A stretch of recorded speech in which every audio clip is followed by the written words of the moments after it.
이상하죠? 크게 쓴 돈이 없는데도 통장 잔고가 자꾸 얇아집니다. 저는 30년 은행 창구에서 똑같은 표정을 수없이 봤습니다. 고지서를 한 장씩 꺼낼 때마다 작아지는 어깨, 자동이체 메시지가 울릴 때마다 덜컥 내려앉는 마음. 관리비, 전기요금, 휴대전화, 약값, 교통카드 충전. 눈에 띄게 소비한 기억은 없는데 그 작은 파도가 매달 밀려와 모래성을 허물어뜨립니다. 문제는 얼마 썼나가 아니라 어떻게 나가나였습니다. 돈이 새는 곳은 구멍이 아니라 리듬에 있었거든요. 리듬이라는 말을 꺼낸 이유는 간단합니다. 젊을 때는 25일이면 월급이 들어왔습니다. 들어오는 리듬이 있으니 나가는 리듬, 공과금, 카드 대금과 균형이 맞았습니다. 그런데 은퇴한 뒤에는 들어오는 리듬이 약해집니다. 국민연금이나 기초연금이 전부이거나 심지어 연금 수령일도 제각각이라 체감이 잘 안 됩니다. 반면 나가는 리듬은 훨씬 규칙적이고 빈번합니다. 자동이체일, 통신요금일, 관리비일, 약국 결제일. 결국 안 썼다가 아니라 리듬이 깨졌다가 잔고가 줄어드는 첫 번째 이유입니다. 둘째 이유는 고정비의 착시입니다. 사람은 큰 지출엔 경계심이 생기지만 작은 정기 지출엔 관대해집니다. 1만 9천 원, 7,800원, 1만 2천 원. 이런 구독형 비용이 3개만 모여도 한 달 4만 원대, 1년에 50만 원을 훌쩍 넘습니다. 약값도 비슷합니다. 만성질환 약이 3만 5천 원, 영양제가 2만 원, 혈압기 소모품이 1만 원. 합치면 한 달 6만 7만 원이고 1년에 80만 원 안팎입니다. 숫자를 더해보면 별거 아닌 돈이 아니라 알아서 빠져나가는 월급이 됩니다. 눈에 보이는 영수증이 저거 불편함을 덜 느낄 뿐 통장에는 확실히 상처를 남깁니다. 셋째 이유는 망이 일시 수령의 공백입니다. 3천만 원, 5천만 원 목돈을 정기예금에 맡기고 만기에 한 번에 받는 게 이득이라고 믿는 경우가 많습니다. 이자율 표기만 보면 그럴듯하죠. 하지만 그 1년, 2년 동안 생활비는 어디서 메우나요? 결국 다른 통장에서 조금씩 당겨 쓰고 부족하면 적금을 깨고 그러다 보면 원금은 그대로라는 안도감 대신 내 돈이 줄어든다는 불안만 자랍니다. 저는 이 공백을 무수입의 터널이라고 부릅니다. 터널을 지나는 동안 차는 연료를 태우고 통장은 잔액을 태웁니다. 목적지에서는 이자를 한 번에 받지만 터널 안에서의 허기를 못 버티면 중도해지라는 더 큰 손실로 돌아옵니다. 넷째 이유는 현금 흐름표의 부재입니다. 직장인을 위한 월급 명세서는 있지만 은퇴자를 위한 월 생활비 명세서는 없습니다. 그래서 불안은 얼마 남았는지에서가 아니라 다음 달도 버틸 수 있는지에서 시작됩니다. 실제 상담에서 저는 가장 먼저 3가지 칸만 채웁니다. 들어오는 돈, 연금 이자, 나가는 돈, 고정비, 변동비, 비상비, 의료 경조. 이 표를 적는 순간 어르신들의 표정이 달라집니다. 불안의 정체가 숫자로, 숫자가 선택으로 바뀝니다. 한 달에 23만 원이 모자라네요. 그럼 15만 원은 이자로, 나머지 8만 원은 기초연금 절약으로 메울 수 있어요. 막연함을 칸 하나로 바꿔주는 것, 그게 통장 잔고를 지키는 첫걸음입니다. 다섯째 이유는 세금과 수수료의 그림자입니다. 이자소득세 14%, 지방세 1.4%, 합쳐서 15.4%가 조용히 빠져나갑니다. 1년에 이자 120만 원을 받으면 세금만 18만 4천 원입니다.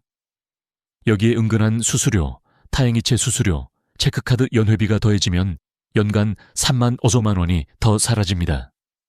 세금은 피할 수 없다는 말은 맞습니다. 하지만 줄일 수 있다는 말도 맞습니다. 특히 만 65세 이상이라면 이자를 받으면서 세금을 줄일 수 있는 칸이 분명히 있습니다. 다만 이 칸은 신청해야 열립니다. 자동으로 열리는 문이 아닙니다. 이 사실을 모르면 통장은 메달 같은 곳에서 조금씩 피를 잃습니다. 여섯째 이유는 안전 신호의 부재입니다. 돈은 온도계가 없습니다. 대신 경보등이 필요합니다. 잔액 300만 원 이하로 떨어지면 경보 울림, 의료비 월 10만 원, 초과시 경보 울림 같은 스스로의 규칙이 없다면 우리는 늘 늦게 알아차립니다. 카드값이 이미 결제된 뒤, 약국에서 이미 긁은 뒤, 관리비가 이미 빠져나간 뒤, 경보는 사후 통보가 아니라 사전 멈춤이어야 합니다.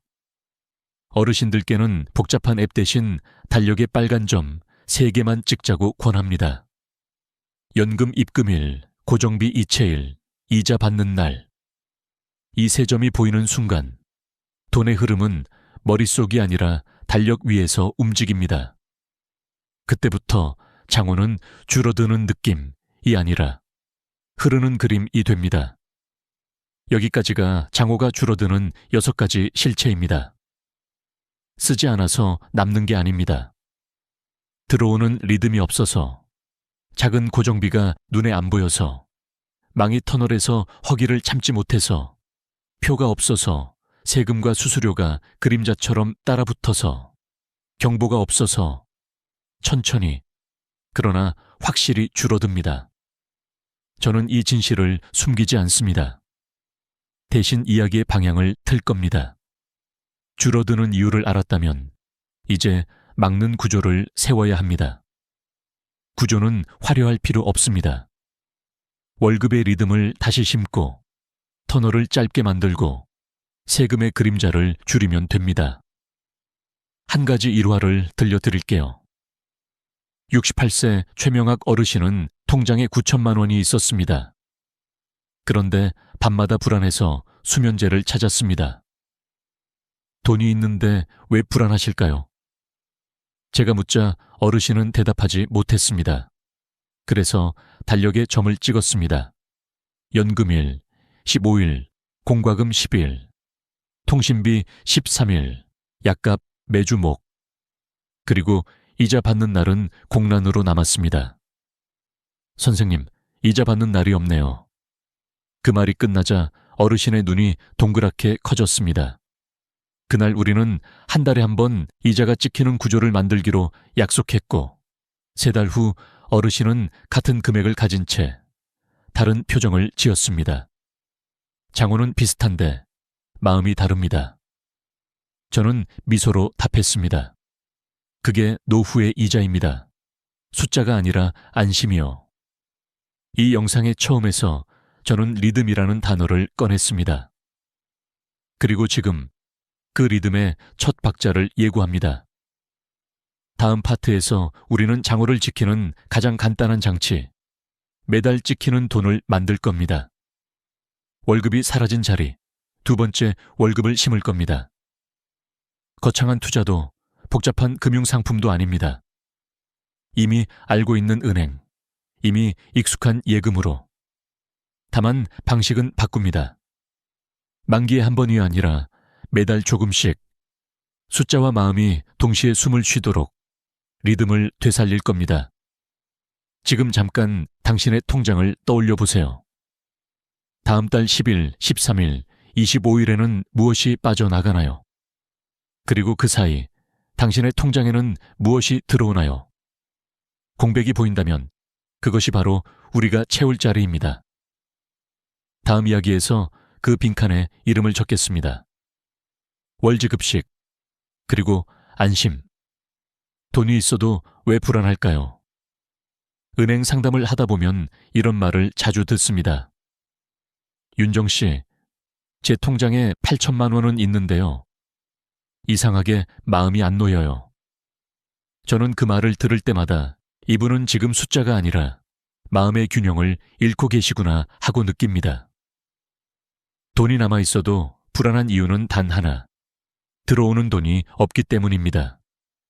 젊었을 때는 월급날이라는 확실한 리듬이 있었습니다. 25일이 되면 돈이 들어오고 카드값이나 공과금은 그 뒤로 빠져나갔죠. 들어오는 박자가 있으니 나가는 박자도 두렵지 않았습니다. 그런데 은퇴 후에는 그 박자가 끊깁니다. 돈은 조금씩 빠져나가는데 통장은 잠잠합니다. 그 정적이 바로 불안의 소리입니다. 67세 김명숙 씨의 이야기를 들려드릴게요. 퇴직 후 받은 5천만 원을 두 계좌에 나누어 넣고 연금 70만 원으로 생활하셨습니다. 연금은 금방 다 나가고 통장은 줄고 밤마다 계산기를 두드리다 보면 잠이 안 와요. 김 씨는 통장을 보여주며 이렇게 말했습니다. 잔액은 줄었지만 그보다 더 무서운 건 내일이 불확실한 감정이었습니다. 저는 그날 그녀에게 한 가지 질문을 드렸습니다. 한 달에 들어오는 돈이 몇 가지나 되세요? 그녀는 잠시 생각하더니 국민연금 하나요. 그 순간 문제의 뿌리가 드러났습니다. 돈이 없어서가 아니라 리듬이 하나뿐이라 불안한 것이었습니다. 또 한 분, 68세 최명학 어르신은 통장에 9천만 원이 있었습니다. 하지만 늘 돈이 금방 사라질까봐 걱정하며 하루에도 몇 번씩 잔액을 확인했습니다. 저는 종이에 단순한 표를 그려드렸습니다. 들어오는 칸엔 연금, 나가는 칸엔 생활비, 약값, 관리비, 그리고 이자 칸은 비어 있었습니다. 어르신, 이자 들어오는 날이 없으시네요. 제가 그렇게 말씀드리자 어르신은 고개를 끄덕이며 말했습니다. 그래서 늘 빠져나가는 것만 보는 거군요. 그날 이후 그는 예금 방식을 바꾸고 한 달에 한 번 이자가 찍히는 통장을 만들었습니다. 3달 뒤 다시 만났을 때 그의 표정은 완전히 달라져 있었습니다. 윤정 씨, 이번 달 관리비는 이자로 냈어요. 내 돈은 그대로 있고요. 이처럼 돈의 리듬을 다시 심어주면 통장은 변하지 않아도 마음은 바뀝니다. 그런데 많은 분들이 잘못된 방향으로 이 문제를 풀려 합니다. 불안을 메우려다 위험을 택하는 것이죠. 최근 복지관 상담에서 만난 70대 부부는 이런 말을 하셨습니다. 은행 이자가 너무 낮아서요. 주변에서 추천한 펀드에 넣었어요. 2달 만에 15%가 됐어요. 부부는 조금이라도 불리려 했는데 오히려 잃었어요. 라며 눈시울을 붉혔습니다. 이건 단순한 숫자 손실이 아닙니다. 은퇴 이후에 가장 큰 적은 위험이 아니라 회복할 시간의 부족입니다. 30대라면 다시 벌면 되지만 70대는 시간이 자산입니다. 불안은 늘 빈자리에서 자랍니다. 그 빈자리를 채우는 방법은 단순합니다. 이자라는 이름으로 들어오는 두 번째 리듬을 만드는 것입니다. 매달 작지만 확실한 흐름, 그것이 불안을 덮습니다. 돈이 줄어드는 게 무서운 게 아니라 돈이 조용한 게 무서운 것입니다. 장어의 숫자가 아니라 숫자가 움직이는 소리가 사람을 안심시킵니다. 한번 상상해 보세요. 다음 달 10일 공과금이 빠져나가는 날, 같은 날 통장에 12만 원의 이자가 찍힙니다. 문자 알림이 울리죠. 이자 입금 100,000원. 그 짧은 알림 한 줄이 마음을 바꿉니다. 아, 나도 여전히 벌고 있다. 불안은 사라지고 자존감이 들어옵니다. 결국 노후의 불안은 없음이 아니라 멈춤에서 옵니다. 통장은 멈췄는데 세상은 계속 움직입니다. 물가도, 약값도, 세금도. 그래서 우리는 통장을 다시 움직이게 만들어야 합니다. 그게 노후 자금 관리의 첫 번째 원칙입니다. 돈이 많을수록 불안하다면 그건 돈이 멈춰 있기 때문입니다. 이제 저는 그 불안을 멈출 방법을 이야기하려 합니다. 위험한 투자도 복잡한 절차도 필요 없습니다. 단지 당신의 돈이 매달 숨쉬게 하는 구조, 월지급식 예금을 심어주면 됩니다. 다음 이야기에서 저는 72세 정순옥 어르신의 실제 사례를 들려드릴 겁니다. 그분은 똑같은 돈으로도 어떻게 매달 웃음을 되찾았는지 그 변화의 비밀을 함께 풀어볼게요. 사람들은 불안할 때마다 조금이라도 더 벌 수 있는 방법을 찾습니다. 그러나 노후의 가장 큰 함정은 바로 그 마음입니다. 돈을 불리려는 순간 불안이 기회로 둔갑하고 기회는 유혹으로 변합니다. 그리고 유혹은 어느새 당신의 평생 모은 돈을 집어삼킵니다. 저는 은행에 있을 때 그 광경을 수도 없이 봤습니다. 60대, 70대, 심지어 80대 어르신들까지 안전하다더라 는 말에 속아 투자에 뛰어들었다가 모든 걸 잃고 돌아오는 모습을요.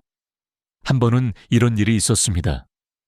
69세 정만수 어르신은 은퇴 후 모은 6천만 원을 지인의 소개로 정부 인증 고수익 상품에 넣었습니다. 이름만 들어도 든든하게 들렸죠. 한 달에 2% 이자, 원금 보장, 게다가 국가 지원 사업이라는 설명까지 붙었습니다. 하지만 2달 후 연락이 끊겼습니다. 그 돈이면 손자 대학 등록금도 낼 수 있었는데 정 어르신의 눈빛엔 깊은 후회와 분노가 뒤섞여 있었습니다. 문제는 사기꾼이 교묘했다는 게 아닙니다.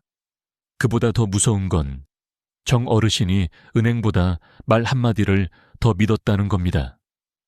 사람의 마음은 이율보다 위로에 약합니다. 이건 어르신들 전용 상품이에요. 요즘 다들 이걸로 이자 2배 벌어요. 안정적인 수익 정부도 인정했어요. 이런 문장들은 달콤하지만 단 한 글자만 바뀌면 진실이 됩니다. 이건 어르신 전용 함정이에요. 실제로 금융감독원 통계에 따르면 65세 이상 피해자들의 금융사기 피해액이 최근 5년 새 3배 가까이 증가했습니다. 특히 고수익 보장형 사기, 안전상품 사기가 대부분을 차지했죠. 그 이유는 명확합니다. 불안을 파고들기 때문입니다. 돈을 잃을까봐 불안하고, 은행 이자가 낮아서 불안하고, 자식에게 손 벌리기 싫어서 불안합니다. 그 틈에 누군가는 다가와 속삭입니다. 이건 안전합니다. 그렇게 평생 쌓은 신뢰가 무너집니다. 저는 상담을 할 때 항상 이렇게 말합니다. 불안할수록 단순하게 가세요. 불안이 큰 사람일수록 복잡한 상품에 끌립니다. 이유는 간단합니다. 복잡한 설명일수록 전문적인 느낌이 나니까요. 그러나 진짜 안전한 금융은 설명이 짧습니다. 넣으면 이자 준다. 정해진 기간, 정해진 금리. 이것이 전부입니다. 70세 박순자 할머니는 이런 말씀을 하셨습니다. 은행은 믿는데 은행 이자가 너무 적어서 고민이에요. 그래서 주변에서 권하는 펀드에 넣었다가 1년 만에 원금이 30% 줄었습니다. 그 후로 할머니는 하루에 10번씩 통장을 보며 한숨을 쉬셨습니다. 저는 그분께 이렇게 말씀드렸습니다. 할머니, 이제 그만 불리세요. 대신 지키세요. 그리고 월지급식 예금을 권했습니다. 처음엔 믿지 않으셨습니다. 그게 그렇게 다르다고요? 그러나 3달 뒤 할머니는 웃으며 전화를 주셨습니다. 윤정 씨, 이자 들어오는 날이 기다려져요. 그날이 제 월급날이에요. 바로 그겁니다. 돈이 들어오는 리듬이 생기면 불안이 줄어듭니다. 불안은 이율로 사라지지 않습니다. 불안은 예측 가능한 흐름으로 사라집니다. 한 가지 더 중요한 이야기를 드릴게요. 위험은 이자율에 비례하지 않습니다. 이자율이 높을수록 위험도 높아진다는 건 맞는 말이지만 반대는 틀립니다. 이자율이 낮다고 해서 안전하다는 보장은 없습니다. 은행이라도 상품 구조가 복잡하면 손해를 볼 수 있습니다. 예를 들어 중도 해지 시 이자 손실이 크거나 우대 조건을 놓쳐 금리가 낮아지는 경우도 있죠. 그래서 저는 늘 이렇게 말합니다. 이자율보다 구조를 보세요. 노후의 돈은 벌기 위한 돈이 아니라 지키기 위한 돈입니다. 지키는 사람은 돈이 줄어들어도 평온합니다. 벌려는 사람은 돈이 늘어도 불안합니다. 이제 우리는 방향을 바꿀 시간입니다. 위험한 투자 대신 안전한 흐름을 만드는 구조. 그 구조의 이름이 바로 월지급식 예금입니다. 다음 이야기에서 72세 정순옥 씨가 똑같은 돈으로 어떻게 매달 이자를 받으며 웃음을 되찾았는지 그 구체적인 방법을 함께 살펴보겠습니다.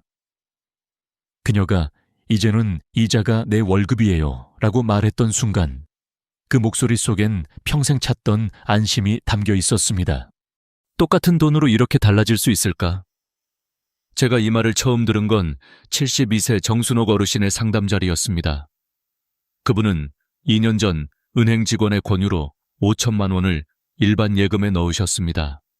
이율은 4.2%, 만기는 2년. 2년 뒤에 한꺼번에 받으면 이자도 크고 좋지요. 직원의 말에 고개를 끄덕이셨지만 그 2년 동안 단 한 푼의 이자도 통장에 찍히지 않았습니다. 대신 생활비가 부족해지자 다른 통장에서 조금씩 돈을 뺏으셨죠. 이게 맞는 건가 싶어요. 그녀는 조용히 말했습니다. 저는 그 자리에서 계산기를 꺼냈습니다. 어르신, 만약 이 돈을 월지급식으로 하셨다면요? 한 달에 약 17만 원씩 들어왔을 겁니다. 그녀는 놀란 눈으로 제 손을 봤습니다. 그럼 2년 동안 400만 원이 넘는 돈을 받으셨을 거예요. 그 돈이면 약값, 관리비, 손주 용돈까지 해결되셨을 거예요. 잠시 침묵이 흘렀고 정순옥 어르신은 손을 모은 채 이렇게 말씀하셨습니다. 그럼 지금이라도 바꿀 수 있을까요? 그날 우리는 바로 은행에 함께 가서 기존 예금을 해지하고 새로 월지급식 예금으로 재가입했습니다. 금리는 같았습니다. 그러나 방식은 완전히 달랐습니다. 원금은 그대로 두고 이자를 매달 받는 구조. 한 달 후 어르신은 환한 목소리로 전화를 주셨습니다. 윤정 씨, 이번 달 관리비는 이자로 냈어요. 그게 이렇게 마음이 편할 줄 몰랐어요. 그 한마디가 모든 걸 말해줍니다. 같은 금리, 같은 은행, 같은 돈. 달라진 건 단지 리듬뿐이었습니다. 월지급식 예금은 단순히 이자를 나눠받는 상품이 아닙니다. 그건 심리적 급여 시스템입니다. 한 달에 한 번 내 통장으로 들어오는 돈. 그건 숫자가 아니라 살아있는 안도감입니다. 매달 이자가 찍힐 때마다 사람은 다시 살고 있다는 감각을 되찾습니다. 노후의 외로움과 불안은 대부분 더 이상 들어오는 게 없다는 정적에서 생깁니다. 그 정적을 깨는 가장 안전한 방법이 바로 이 리듬입니다. 물론 모든 예금이 월지급식이 가능한 건 아닙니다. 은행에 따라 월이자 지급형이라는 이름으로 운영됩니다. 가입할 때 반드시 이렇게 물어보세요. 이 예금은 매달 이자를 받을 수 있나요? 대부분의 시니어분들이 실수하는 부분이 바로 이겁니다. 그냥 예금이라는 단어만 듣고 동일한 상품이라고 착각하시죠. 하지만 실제로는 만기 일시 지급형과 월지급식은 완전히 다릅니다. 이건 단순히 언제 받느냐의 차이가 아니라 심리적 안정을 매달 공급받느냐 아니냐의 차이입니다. 72세 박인자 어르신의 사례를 볼까요? 그녀는 퇴직금 4천만 원을 그냥 보통 예금에 넣어두고 있었습니다. 국민연금 65만 원으로는 생활비가 모자라 매달 25만 원씩 부족했죠. 이러다 통장이 텅 비면 어쩌죠? 그 불안함 때문에 밤마다 장부를 썼지만 잔액은 줄어들기만 했습니다. 그래서 저는 4천만 원을 월지급식 예금으로 바꾸자고 제안했습니다. 금리는 연 4.2%. 계산해보니 한 달 세전 이자는 약 14만 원이었습니다. 게다가 어르신이 65세 이상이셨기에 비과세 종합저축으로 전환할 수 있었죠. 즉, 세금 없이 14만 원이 고스란히 통장에 찍히는 구조입니다. 그 후 어르신은 매달 자신의 월급날을 기다렸습니다. 이번 달 약값은 이자로 냈어요.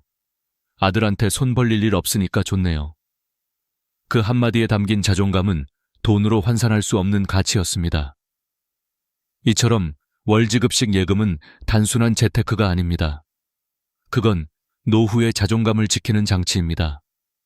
한 달에 10만 원, 15만 원이라도 내 통장에서 스스로 들어오는 구조. 그건 나는 여전히 내 인생의 주인이다 라는 신호입니다. 통장이 조용하면 사람은 불안해집니다. 하지만 매달 찍히는 이자 한 줄이 있으면 마음은 달라집니다. 그건 단지 숫자가 아니라 삶의 박자입니다. 다음 이야기에서는 이 흐름에 세금 없는 혜택을 더할 겁니다. 이제부터 말씀드릴 비과세 종합저축제도는 많은 분들이 놓치고 있는 노후의 황금 열쇠입니다. 세금 한 푼 내지 않고 이자를 100% 받는 방법, 그 단순하지만 강력한 제도를 함께 파헤쳐 보겠습니다. 그 이야기를 알면 당신의 통장에 남는 건 단지 돈이 아니라 시간입니다. 이제부터 드릴 이야기는 많은 분들이 진작 알았으면 좋았을 걸 하며 가장 아쉬워하셨던 부분입니다. 바로 비과세 종합저축제도입니다. 아마 이런 생각해 보신 적 있을 겁니다. 은행 이자 받으면 세금 떼이잖아요. 어쩔 수 없지 뭐. 그런데요, 그게 어쩔 수 없는 일이 아닙니다. 적어도 65세 이상이라면요. 우리는 보통 이자를 받을 때 14%의 세금을 냅니다. 100만 원을 받으면 14만 원이 빠져나가는 거죠. 작게 느껴질 수도 있지만 그게 매달 누적되면 1년에 25만 원, 10년이면 250만 원입니다. 한 달 약값으로 계산하면 무려 1년치 약값이 사라지는 셈입니다. 그런데 놀라운 사실은 이걸 단 한 번의 신청으로 영원으로 만들 수 있다는 겁니다. 이 제도는 국가에서 공식적으로 시행 중인 제도입니다. 이름은 비과세 종합저축. 말 그대로 예금이든 적금이든 이제 세금을 부과하지 않는 제도예요. 대상은 65세 이상 시니어, 그리고 장애인, 국가유공자, 기초생활수급자 등입니다. 하지만 조건이 있습니다. 1억 원 한도. 즉, 예금 원금 기준으로 1억 원까지 비과세 혜택이 주어집니다. 그런데 정말 안타까운 건 이걸 모르는 분들이 너무 많다는 겁니다. 지난달에 73세 한영석 어르신을 상담했습니다. 저는 매달 이자 들어올 때마다 조금씩 세금이 빠져나가더라고요. 원래 그런 줄 알았어요. 제가 통장을 확인해 드렸더니 5년 동안 무려 120만 원의 세금을 내고 계셨습니다. 한 번도 비과세 신청 안 하셨네요. 그 말을 듣고 어르신은 멍하니 고개를 들었습니다. 아니, 그런 게 있었어요? 네, 어르신. 은행에서 따로 안내해주지 않으면 모르고 지나가는 경우가 많아요. 그분은 잠시 말이 없더니 이렇게 말했습니다. 120만 원이면 손주 학원비예요. 너무 아깝다. 그날 저는 어르신과 함께 은행에 가서 신청을 도와드렸습니다. 신청 과정은 간단했습니다. 신분증만 있으면 됩니다. 65세 이상이라 비과세 종합저축 신청하려고 합니다. 창구 직원에게 이렇게만 말하면 바로 등록됩니다. 그 이후부터는 이제 세금이 붙지 않습니다. 그 한 번의 신청으로 앞으로 수년간 세금을 제로로 만들 수 있는 겁니다. 하지만 주의할 점도 있습니다. 이 제도는 모든 은행을 합쳐서 1억 원까지만 적용됩니다. 예를 들어 A은행에 6천만 원, B은행에 5천만 원이 있다면 총 1억 1천만 원이죠. 이 경우 1억 원까지만 비과세, 나머지 1천만 원은 세금이 붙습니다. 그래서 여러 은행에 나눠서 예금을 하실 때는 반드시 합산 금액을 계산해야 합니다. 또 하나, 최근 중요한 변화가 있습니다. 2024년 9월부터 예금자 보호 한도가 기존 5천만 원에서 1억 원으로 확대되었습니다. 즉, 한 은행이 만약 부도가 나더라도 1억 원까지는 국가가 보장합니다. 따라서 1억 5천만 원 이상을 넣으실 경우에는 두 은행으로 나눠서 예치하셔야 합니다. 1억 5천만 원 이상을 넣으실 경우에는 두 은행으로 나눠서 예치하셔야 합니다. 따라서 1억 5천만 원 이상을 넣으실 경우에는 두 은행으로 나눠서 예치하셔야 합니다. 1억 5천만 원 이상을 넣으실 경우에는 두 은행으로 나눠서 예치하셔야 합니다. 예를 들어 A은행에 8천만 원, B은행에 7천만 원. 이렇게 하면 전액 보호가 가능합니다. 여기서 많은 분들이 헷갈려 하시는 부분이 있습니다. 비과세 신청은 은행마다 따로 해야 하나요? 정답은 네, 은행별로 따로 신청해야 합니다. A은행에서 했다고 B은행에도 자동으로 적용되지 않습니다. 그래서 예금하실 때마다 꼭 물어보세요. 이 예금 비과세 등록됐나요? 그 한마디로 수십만 원이 달라집니다.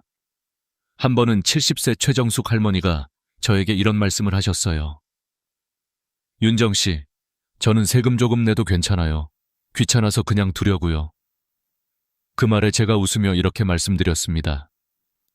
할머니, 이건 귀찮은 게 아니라 자신에게 월급을 주는 방법이에요. 한 번만 신청하면 그 이후 평생 혜택을 보실 수 있는데 안 하실 이유가 없죠. 그 후 할머니는 은행에 다녀오신 뒤 전화하셨습니다. 정말 세금이 안 빠지네요. 이게 진짜로 되네요. 그 목소리엔 기쁨보다 안도감이 담겨 있었습니다. 여기까지 들으셨다면 이제 이렇게 정리할 수 있습니다. 1. 예금은 월지급식으로 바꾼다. 2. 비과세 종합저축으로 등록한다. 3. 1억 원을 초과하면 나눠서 예치한다. 이 세 가지를 실행하면 당신의 통장은 매달 이자 월급을 받게 됩니다. 그리고 그 월급엔 세금이 없습니다. 그건 단지 돈의 차이가 아니라 마음의 평화의 차이입니다. 다음 이야기에서는 실제로 이 제도를 활용해 노후 생활을 완전히 바꾼 부부의 사례를 들려드릴 겁니다. 이분들은 불안 대신 여유를, 걱정 대신 취미를 되찾으셨습니다. 그리고 그들의 통장은 단 한 번도 다시 조용해진 적이 없습니다. 그 부부를 처음 만난 건 2022년 초 봄이었습니다. 74세 윤동식 어르신과 70세 김선화 여사님. 두 분은 평생 맞벌이로 성실히 살았고 은퇴 후 모은 돈이 1억 3천만 원 정도 있었습니다. 겉보기엔 풍족해 보였지만 마음속엔 늘 불안이 깔려 있었죠. 은행에 넣어두긴 했는데 이게 얼마나 가겠어요. 요즘 물가도 오르고 전기세도 무섭고. 윤 어르신의 손끝은 꼼꼼하게 정리된 통장 위에서 자꾸 떨리고 있었습니다. 저는 조용히 물었습니다. 어르신, 매달 얼마 정도 들어오세요? 국민연금이 둘이 합쳐서 110만 원 정도요. 생활비는요? 한 달에 150만 원쯤 나가요. 근데 언제 병원비가 생길지 몰라서 늘 조마조마하죠. 저는 미소를 지으며 계산기를 꺼냈습니다. 그럼 이렇게 해보세요. 1억 3천만 원을 한 은행에 다 넣지 마시고 A은행에 7천만 원, B은행에 6천만 원으로 나누세요. 그리고 두 군데 모두 월지급식 예금으로 비과세 종합저축으로 신청하시면 됩니다. 윤 어르신은 고개를 갸웃하셨습니다. 그렇게 하면 뭐가 달라져요? 이자가 매달 들어옵니다. 세금도 한 푼 안 떼이고요. 계산해보면 한 달에 약 23만 원이 꾸준히 들어옵니다. 23만 원이요? 네. 그 돈이면 관리비, 약값 다 내고도 손주 용돈을 줄 수 있습니다. 3달 후 윤 어르신에게서 전화가 왔습니다. 목소리에는 설렘이 묻어 있었습니다. 윤정 씨, 오늘 또 이자가 찍혔어요. 우리 부부가 요즘은 문화센터 다녀요. 제가 서예 배우고 아내는 요가 배워요. 그 돈으로요. 이런 여유가 생길 줄 몰랐어요. 그 말에 저는 잠시 말을 잃었습니다. 그것이 바로 돈이 주는 자유의 진짜 의미였습니다. 더 많은 돈이 아니라 매달 들어오는 확실한 흐름. 그 리듬이 삶의 박자를 되돌려줍니다. 사람은 통장이 조용할 때 가장 불안합니다. 숫자가 줄어드는 걸 보는 순간 마음도 줄어듭니다. 하지만 통장에 매달 이자가 찍히는 순간 사람은 다시 살아납니다. 그건 단순한 숫자가 아니라 나는 아직 움직이고 있다는 증거입니다.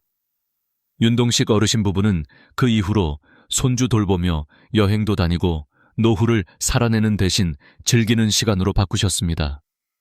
하지만 여기서 꼭 짚고 넘어가야 할 게 있습니다. 월지급식 예금도 맞는 건 아닙니다. 첫째, 중도 해지 금지. 만기 전에 찾으면 약속한 금리의 절반도 못 받습니다. 그래서 반드시 당장 쓰지 않을 돈만 넣으세요. 둘째, 고금리 유혹 조심. 연 10% 이자, 정부 보증 상품 같은 문장은 거의 100% 사기입니다. 요즘 금융감독원 자료를 보면 노년층 금융사기 피해자 중 72%가 고이율 미끼 상품에 속았다고 합니다. 정식 금융기관인지 꼭 확인하세요. 셋째, 이해 안 되면 무조건 물어보기. 한 번 더 설명해 주세요. 이 말은 결코 부끄러운 말이 아닙니다. 내 돈이 걸린 문제니까요. 이 세 가지만 지켜도 당신의 노후는 훨씬 안전해질 겁니다. 이건 이율의 싸움이 아닙니다. 마음의 평화를 되찾는 싸움입니다. 70대 후반의 한 상담자분이 이런 말을 하신 적 있습니다. 윤정 씨, 젊었을 땐 돈이 많으면 행복할 줄 알았어요. 근데 지금은 달라요. 내 통장이 매달 숨 쉬면 그게 행복이에요. 그 말에 저는 깊이 공감했습니다. 돈이란 결국 시간을 안심으로 바꾸는 도구일 뿐입니다. 오늘 이야기의 핵심을 다시 정리해 드릴게요. 1. 예금은 월지급식으로. 2. 65세 이상이라면 반드시 비과세 종합저축으로. 3. 1억 원 이상이면 두 은행으로 나눠서 예치. 4. 정식 금융기관 외의 상품은 절대 금지. 5. 예금할 땐 이율보다 구조를 확인. 이 5가지만 지켜도 노후는 불안 대신 안심으로 채워집니다. 이 영상을 보고 계신 분들 중 나도 지금 당장 해보고 싶다는 생각이 드셨다면 오늘 저녁 그냥 지나치지 마세요. 스마트폰에 들어가서 시니어 월지급식 예금 검색만 해보세요. 그것만으로도 당신의 노후가 달라집니다. 이제부터는 당신의 돈이 당신을 지켜야 합니다. 돈은 벌 때보다 쓸 때 성격이 드러나고 노후의 평화는 그 리듬을 만들 줄 아는 사람에게 찾아옵니다. 오늘 이야기 마음에 와닿으셨다면 좋아요. 버튼 한번 눌러주세요. 그리고 주변의 부모님, 친구분, 이웃 어르신께 공유해주세요. 나이 들어도 불안하지 않은 인생. 그건 돈이 아니라 지혜에서 시작됩니다. 저는 앞으로도 여러분이 더 편안한 노후를 살아가실 수 있도록 현장에서 배운 진짜 이야기들을 계속 전해드릴 겁니다. 잊지 말고 구독 눌러주세요. 다음 영상에서 또 뵙겠습니다. 항상 건강하시고 마음이 풍요로운 하루 되세요. 감사합니다. 어머니가 쓰러지셨습니다. 이 한마디로 시작되는 순간 삶은 순식간에 흔들립니다. 응급실 문 앞에서 가족들이 허둥지둥 뛰어다니고 간호사는 보호자에게 비용 결제를 재촉합니다. 그런데 손에 꼭 쥐고 있는 통장을 내밀었음에도 은행은 단호히 말합니다. 본인 확인이 되지 않으면 인출이 어렵습니다. 그 순간 가족의 가슴은 철렁 내려앉습니다. 분명 내 어머니의 이름이 적혀 있는 통장인데 비밀번호도 알고 도장도 가지고 있는데 왜 단 한 푼도 꺼내 쓸 수 없는 걸까요? 많은 분들이 이 장면을 머릿속으로만 상상하다가 실제로 겪는 순간 눈물이 터져 나옵니다. 이건 드라마 속 장면이 아니라 대한민국 곳곳에서 실제로 벌어지는 현실입니다. 저는 은행 창구에서 오랜 시간을 보낸 경험자로서 이와 비슷한 상황을 수없이 목격했습니다. 가장이 갑자기 쓰러졌을 때, 치매 진단이 내려졌을 때, 혹은 예고 없이 세상을 떠났을 때, 통장 속에 돈은 충분히 있었지만 정작 가장 필요한 그 순간 가족은 단 한 푼도 쓸 수 없었습니다. 그때마다 가족들의 표정은 똑같았습니다. 그럼 어쩌란 말입니까? 라는 절망 어린 탄식. 우리 사회는 분명 가족이란 울타리 안에서 모든 걸 함께 나눈다고 믿지만 금융의 세계에서는 그 믿음이 무너집니다.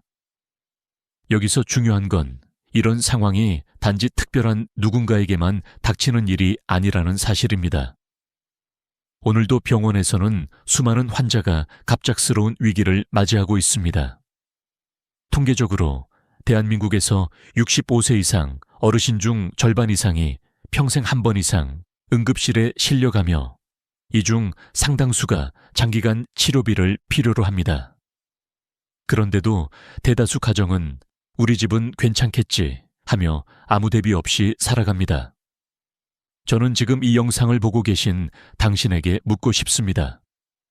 만약 오늘 밤 갑자기 누군가 쓰러진다면 당신은 어떻게 하시겠습니까? 병원비 결제를 위해 카드 단말기에 카드를 긁는 순간 사망자 명의 계좌라는 이유로 사용이 차단된다면요. 이건 남의 이야기가 아닙니다. 바로 내 집 거실에서 내 가족에게 일어날 수 있는 이야기입니다. 제가 기억하는 한 사례가 있습니다. 80대 어르신이 평생 모아둔 5천만 원이 정기예금으로 묶여 있었습니다. 아들이 그 돈으로 어머니 치료비를 내고 싶어 했지만 이미 치매 초기 진단이 등록되어 있다는 이유로 인출은 거부되었습니다. 아들은 결국 개인 대출을 받아야 했고 치료비 마련에 허덕였습니다. 나중에 그분이 제게 하신 말씀이 아직도 잊히지 않습니다. 내 돈인데 왜 내가 못 쓰고 내 자식도 못 쓰는 겁니까? 이 절규 속에는 우리 모두가 공감할 수 있는 진실이 담겨 있습니다. 돈은 분명 내 이름으로 모아왔고 내 가족을 위해 준비해 둔 것인데 제도 앞에서는 그것이 철저히 가로막힙니다. 그리고 이 사실을 미리 알려주는 사람은 없습니다. 은행은 절차만 따릅니다. 본인 확인이 안 되면 그 누구에게도 돈을 내주지 않습니다. 그것이 법이고 규정이기 때문입니다. 하지만 규정은 차갑고 가족의 눈물은 뜨겁습니다. 더 놀라운 건 이런 상황이 오면 우리가 아무리 애원해도 통하지 않는다는 사실입니다. 비밀번호를 알고 있는데요.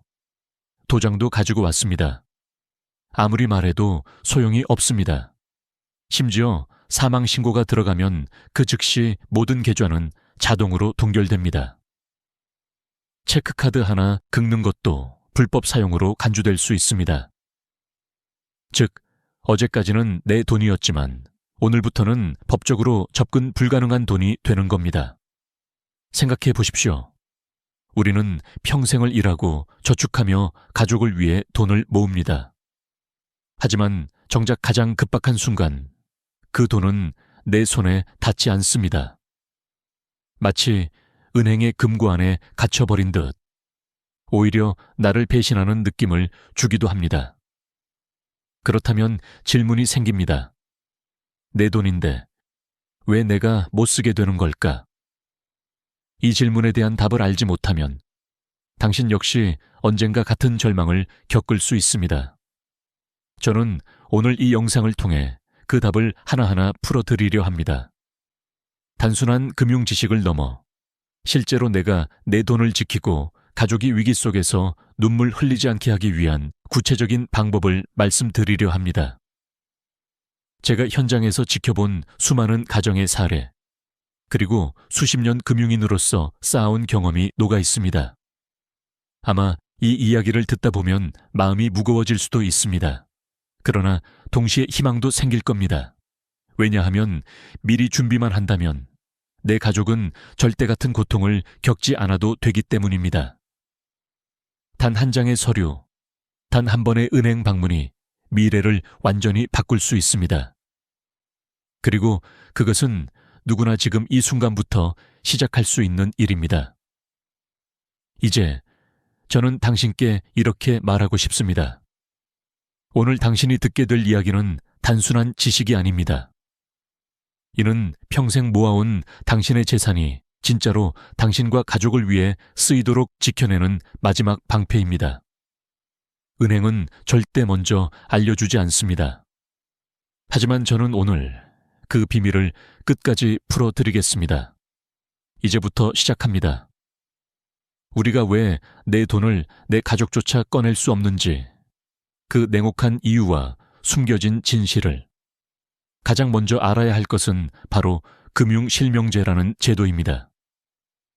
이 제도는 1993년에 도입되어 지금까지 한국 금융의 기본 원칙으로 자리 잡았습니다. 당시 정부는 누구의 돈인지 어떤 거래가 오가는지를 명확히 하기 위해 이 제도를 만들었습니다. 겉으로 보면 매우 합리적이고 투명성을 강화해 금융사기를 줄이는데 큰 기여를 했습니다. 그러나 현실에서는 이 제도가 위급 상황에서 가족들의 발목을 잡는 족쇄가 되기도 합니다. 예를 들어봅시다. 한 아버지가 갑작스럽게 쓰러져 병원에 입원합니다. 통장에는 수천만 원이 있지만 아들이 은행에 가서 돈을 찾으려 하면 은행 직원은 서류를 내밀며 이렇게 말합니다. 본인 확인이 불가합니다. 위임장이 없으시다면 절차상 드릴 수 없습니다. 여기서 중요한 것은 비밀번호를 알고 있어도 도장을 가져와도 은행은 절대 돈을 내어주지 않는다는 겁니다. 왜냐하면 법은 본인만을 인정하기 때문입니다. 그 본인이 의식이 없거나 치매 진단을 받았거나 심지어 이미 세상을 떠났다면 계좌는 그 즉시 동결됩니다. 이쯤에서 많은 분들이 당황합니다. 가족인데 왜 안 됩니까? 남도 아니고 아들인데, 딸인데, 배우자인데 왜 돈을 못 꺼내죠? 그러나 은행 입장에서는 가족관계보다 중요한 건 법적 효력입니다. 가족이라는 사실만으로는 법 앞에서 아무 의미가 없습니다. 실제로 2022년 금융감독원 통계에 따르면 상속 관련 금융민원 중 약 40%가 가족이 돈을 찾을 수 없다는 이유로 발생했다고 합니다. 이처럼 제도의 벽은 생각보다 높고 그 벽 앞에서 눈물 짓는 가정이 적지 않습니다. 더 심각한 건 치매 진단입니다. 치매는 단순한 기억 상실이 아니라 판단 능력 상실로 법적으로 간주됩니다. 따라서 치매 진단이 내려진 순간 본인이 작성한 위임장조차 무효가 될 수 있습니다. 어떤 어르신은 미리 위임장을 써두셨습니다. 하지만 병원 기록에 치매 초기 진단이 있다는 사실이 확인되자 은행은 위임장을 인정하지 않았습니다. 결국 가족은 돈을 쓸 수 없었고 어르신의 치료비는 다른 방법으로 조달해야 했습니다. 사망의 경우도 마찬가지입니다. 누군가 사망신고가 접수되는 순간 그 사람의 모든 계좌는 자동으로 동결됩니다. 며칠만 더 쓰면 안 될까요? 카드 한 번만 긁어도 되지 않나요? 이런 부탁은 소용이 없습니다.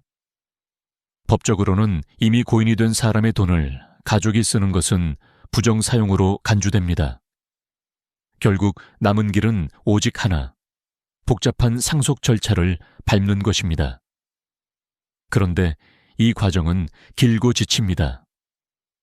가족 간 의견이 갈리면 재판으로 이어지고 몇 개월에서 몇 년이 걸리기도 합니다.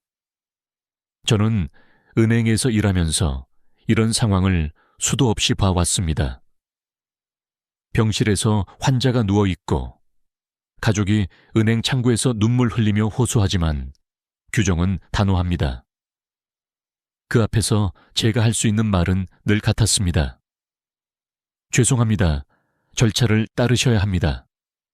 그 말을 할 때마다 제 가슴도 무거웠습니다. 왜냐하면 저는 알았기 때문입니다. 만약 그분들이 미리 단 한 가지 준비만 해두셨더라면 이 고통을 겪지 않아도 되었을 거라는 사실을요. 이쯤에서 저는 당신에게 다시 한번 묻고 싶습니다. 지금 당신 통장에는 얼마가 있습니까? 그 돈은 정말 필요할 때 가족이 바로 쓸 수 있습니까? 아니면 당신이 쓰러지는 순간 차갑게 동결되어 버릴까요? 현실은 냉혹합니다. 법은 가족의 눈물을 헤아리지 않습니다. 절차와 규정을 우선시합니다. 하지만 다행히도 이 상황을 피할 방법이 있습니다. 미리 준비한다면 내 돈이 내 가족을 지켜주는 방패가 될 수 있습니다. 그 방법은 결코 어렵지 않습니다. 단지 지금 건강하고 정신이 맑을 때 움직이면 됩니다. 많은 어르신들이 말합니다. 그때 알았더라면, 누가 미리 한마디만 해줬더라면. 하지만 그 후에는 늘 너무 늦게 찾아옵니다. 그렇기에 저는 이 영상을 통해 그 한마디를 드리려 합니다. 오늘 이 순간 당신이 듣고 있다면 이미 늦지 않았습니다. 이제부터 우리는 그 답을 찾아 나갈 것입니다. 내 돈을 내 가족이 쓸 수 있도록 만드는 구체적인 방법. 단순히 제도를 설명하는 것이 아니라 실제 현장에서 쓰이는 방법과 제가 직접 경험한 이야기까지 곁들여 드리겠습니다. 앞으로 이어질 내용은 단순한 금융 지식이 아닙니다. 바로 당신의 삶과 직결되는 생존 전략입니다. 준비가 되셨습니까? 그렇다면 이제 우리가 어떻게 이 벽을 넘어설 수 있는지 3가지 구체적인 해답을 하나씩 알려드리겠습니다. 이제 우리는 답을 찾아야 합니다. 가족이 내 돈을 쓸 수 있게 해주는 방법은 생각보다 가까이에 있습니다. 단지 은행은 먼저 알려주지 않을 뿐입니다. 오늘은 제가 창구에서 직접 보고 배운 3가지 방법을 말씀드리겠습니다.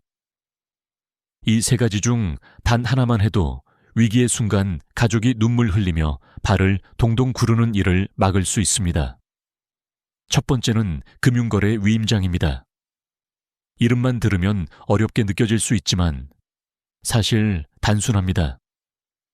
본인이 건강할 때 은행에 가서 내가 못 움직이게 되면 이 가족이 대신 내 계좌에서 돈을 쓸 수 있다고 공식적으로 문서화하는 것입니다.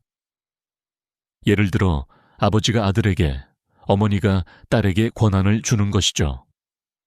은행 직원 앞에서 본인과 위임받을 가족이 함께 서명하고 도장을 찍어야 효력이 발생합니다.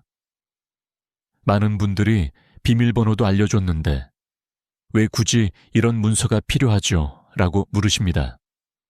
그러나 은행은 절대 비밀번호나 도장만으로는 움직이지 않습니다. 사고가 발생했을 때 책임 소재가 불분명하기 때문입니다. 위임장의 장점은 간단명료하다는 것입니다. 그러나 단점도 있습니다. 치매 진단을 받거나 의식이 없는 상태가 되면 이미 써놓은 위임장도 법적으로 무력화될 수 있습니다. 따라서 위임장은 지금 정신이 또렷할 때 작성해야 한다는 사실을 기억해야 합니다. 두 번째 방법은 공동명의 계좌입니다. 하나의 통장을 2명이 함께 관리하는 방식입니다. 예를 들어 아버지 이름과 아들 이름이 동시에 적혀 있는 계좌라면 아버지가 쓰러져도 아들은 자유롭게 돈을 인출할 수 있습니다. 장점은 분명합니다. 급한 병원비나 생활비를 즉시 사용할 수 있다는 것입니다.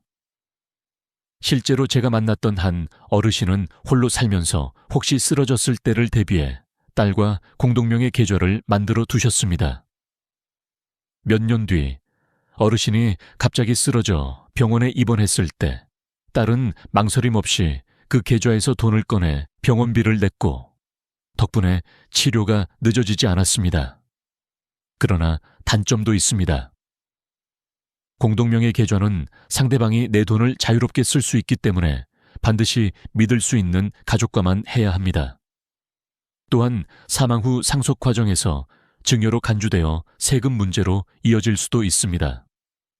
가족이 많거나 갈등이 있는 경우라면 더욱 신중해야 합니다.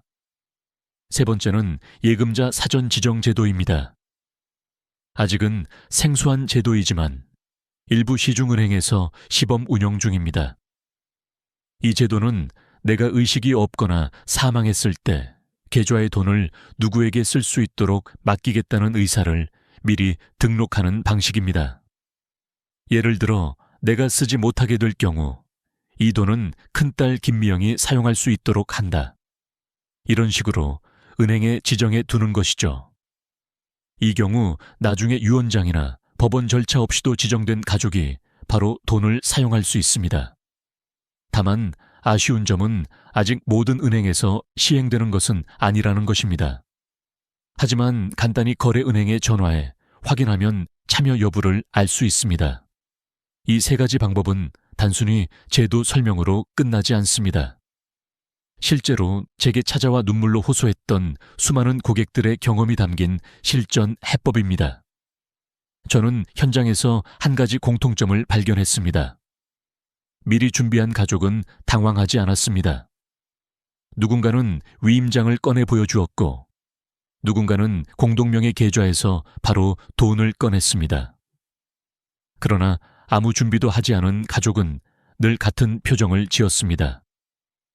창백한 얼굴, 떨리는 손, 그리고 이럴 줄 몰랐습니다. 라는 한마디. 여기서 중요한 것은 지금입니다. 지금 건강할 때, 지금 판단할 수 있을 때 해야 한다는 것입니다. 치매 진단이 내려지면, 의식이 잃으면 법적으로 모든 권한은 이미 사라집니다.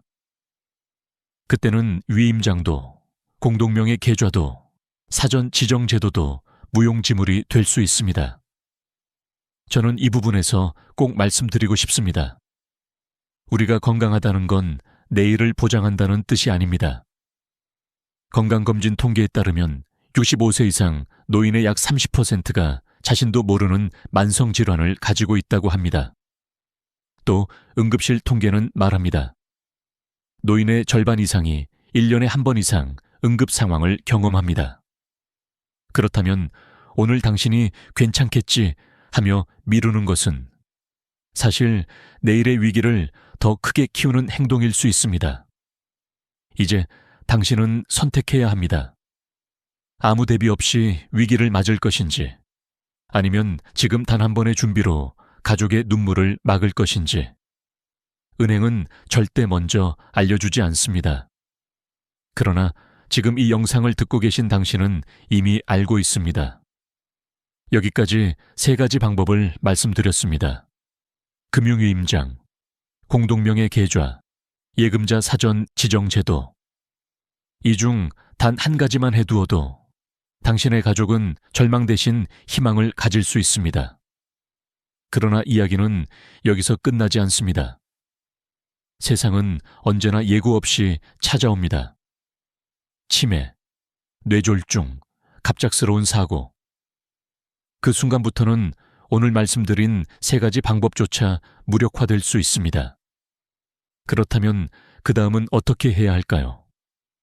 지금부터는 우리의 기억이 사라지고 의식이 끊겼을 때를 대비한 마지막 방어선을 이야기하겠습니다.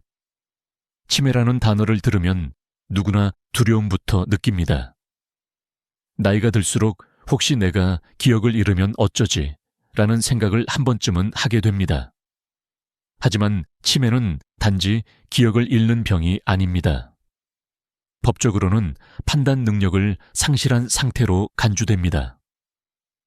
이 말은 곧 내가 살아있어도 내 재산에 대한 권한이 완전히 사라질 수 있다는 뜻입니다. 그리고 그 순간부터는 내가 미리 써두었던 위임장도 가족과 함께 만든 공동명의 계좌도 효력을 잃을 수 있습니다. 은행은 냉정하게 말합니다. 이제는 후견인 지정 절차를 밟으셔야 합니다. 여기서 등장하는 제도가 바로 성년 후견 제도입니다. 성년 후견은 가족이 법원에 신청해 법적으로 재산 관리 권한을 위임받는 절차입니다. 쉽게 말해 아버지가 치매에 걸려 스스로 판단을 못하게 되면 법원이 아들을 후견인으로 지정해 대신 재산을 관리할 수 있도록 해주는 것입니다. 듣기에는 간단해 보이지만 실제로는 결코 쉽지 않습니다. 법원에 성년 후견인 신청서를 내고 의사소견서, 가족관계 증명서, 재산 목록, 인감증명 등 수많은 서류를 준비해야 합니다. 재판부는 신중하게 심사하기 때문에 최소 몇 달, 길게는 1년 이상이 걸리기도 합니다. 제가 만났던 한 사례가 있습니다. 딸이 치매 어머니의 병원비를 인출하려고 은행을 찾았습니다. 그러나 은행은 이렇게 말했죠. 어머니가 치매 진단을 받으셨으니 이제는 후견인 절차 없이는 돈을 드릴 수 없습니다. 결국 그 딸은 법원에 성년 후견을 신청했고 판결까지 7개월을 기다려야 했습니다. 그동안 병원비는 대출로 충당해야 했고 가족의 삶은 불안과 빚으로 흔들렸습니다. 그리고 후견인이 된 이후에도 모든 게 자유로운 건 아니었습니다. 큰 금액을 인출할 때마다 법원에 보고해야 했고 1년에 한 번은 재산 사용 내역을 제출해야 했습니다. 딸은 이렇게 말했습니다. 엄마 돈을 쓰는 건데 왜 이렇게까지 허락을 받아야 하나요? 이 말 속에는 가족들의 답답함이 그대로 담겨 있습니다. 하지만 반대로 생각해보면 성년 후견 제도는 그만큼 강력한 안전장치입니다. 누군가 치매를 핑계로 재산을 빼돌리는 것을 막고 가족 간 분쟁을 예방하며 본인의 재산이 엉뚱한 곳으로 흘러가지 않도록 지켜주는 마지막 보루이기도 합니다. 만약 이 제도가 없었다면 많은 가정에서 더 큰 피해와 갈등이 발생했을지도 모릅니다. 여기서 중요한 건 시기입니다. 성년 후견은 보통 치매 진단 이후 환자가 스스로 의사 표현을 못할 때 신청하게 됩니다. 그러나 그 시점은 이미 늦은 경우가 많습니다. 가족들은 갑작스러운 현실 앞에서 허둥대고 긴 절차와 복잡한 서류 앞에서 지쳐갑니다. 그래서 더 현명한 방법은 미리 가족과 대화하고 누가 어떤 역할을 맡을지를 정해두는 것입니다. 혹시 내가 판단을 못하게 되면 이 사람을 후견인으로 세워달라. 이런 합의가 가족 간에 있다면 절차는 훨씬 수월해집니다. 여기서 잠깐 현실적인 숫자를 하나 말씀드리겠습니다. 보건복지부 통계에 따르면 한국의 65세 이상 인구 중 약 10%가 치매를 앓고 있습니다. 80세 이상으로 가면 그 비율은 30% 가까이 치솟습니다. 즉, 내 주변 10명 중 1명, 80세 이상에서는 3명 중 1명이 치매를 겪는다는 이야기입니다. 이건 단지 남의 이야기가 아니라 바로 내 가족, 나 자신에게 닥칠 수 있는 현실입니다. 또 한 가지, 한국의 평균 기대 수명은 이미 83세를 넘어섰습니다. 오래 사는 건 축복이지만 동시에 치매를 겪을 가능성이 그만큼 커진다는 뜻이기도 합니다. 그렇다면 지금 우리에게 필요한 건 단순히 건강하길 바라는 마음이 아닙니다. 치매가 오더라도 내 돈이 제대로 쓰일 수 있도록 하는 제도적 대비입니다. 성년 후견 제도는 분명 불편합니다. 절차는 길고 법원의 감독을 받아야 하며 자유롭게 쓰기 어렵습니다. 하지만 그럼에도 불구하고 이 제도가 있기에 가족은 합법적으로 환자의 재산을 관리할 수 있습니다. 만약 아무 장치도 없다면 그 돈은 수년간 계좌에 묶여버릴 수 있습니다. 오히려 치료비가 부족해 환자의 건강이 위협받을 수도 있습니다. 제가 이 말씀을 드리는 이유는 단순합니다. 치매나 사고는 누구에게나 찾아올 수 있습니다. 그리고 그 순간부터는 지금까지의 모든 준비가 무력화될 수 있습니다. 그렇기에 성년 후견 제도는 마지막 방어선으로 반드시 알아두어야 합니다. 하지만 혹시 이런 생각이 드실 겁니다. 그럼 치매가 오기 전에 더 자유롭게 미리 준비할 방법은 없을까? 맞습니다. 바로 그 대안을 이제 말씀드리려 합니다. 성년 후견보다 더 부드럽고 내 뜻을 더 명확히 남길 수 있는 방법. 가족 신탁과 사전 연명의료의향서라는 두 가지 선택지가 있습니다. 이것이야말로 내 인생을 내가 끝까지 지킨다는 의미를 담고 있습니다. 이제 그 이야기를 이어가겠습니다. 우리가 나이 들어가면서 가장 두려운 순간은 단지 병이 오는 것이 아닙니다. 내가 나답게 살아온 삶의 주도권을 잃어버릴 때입니다.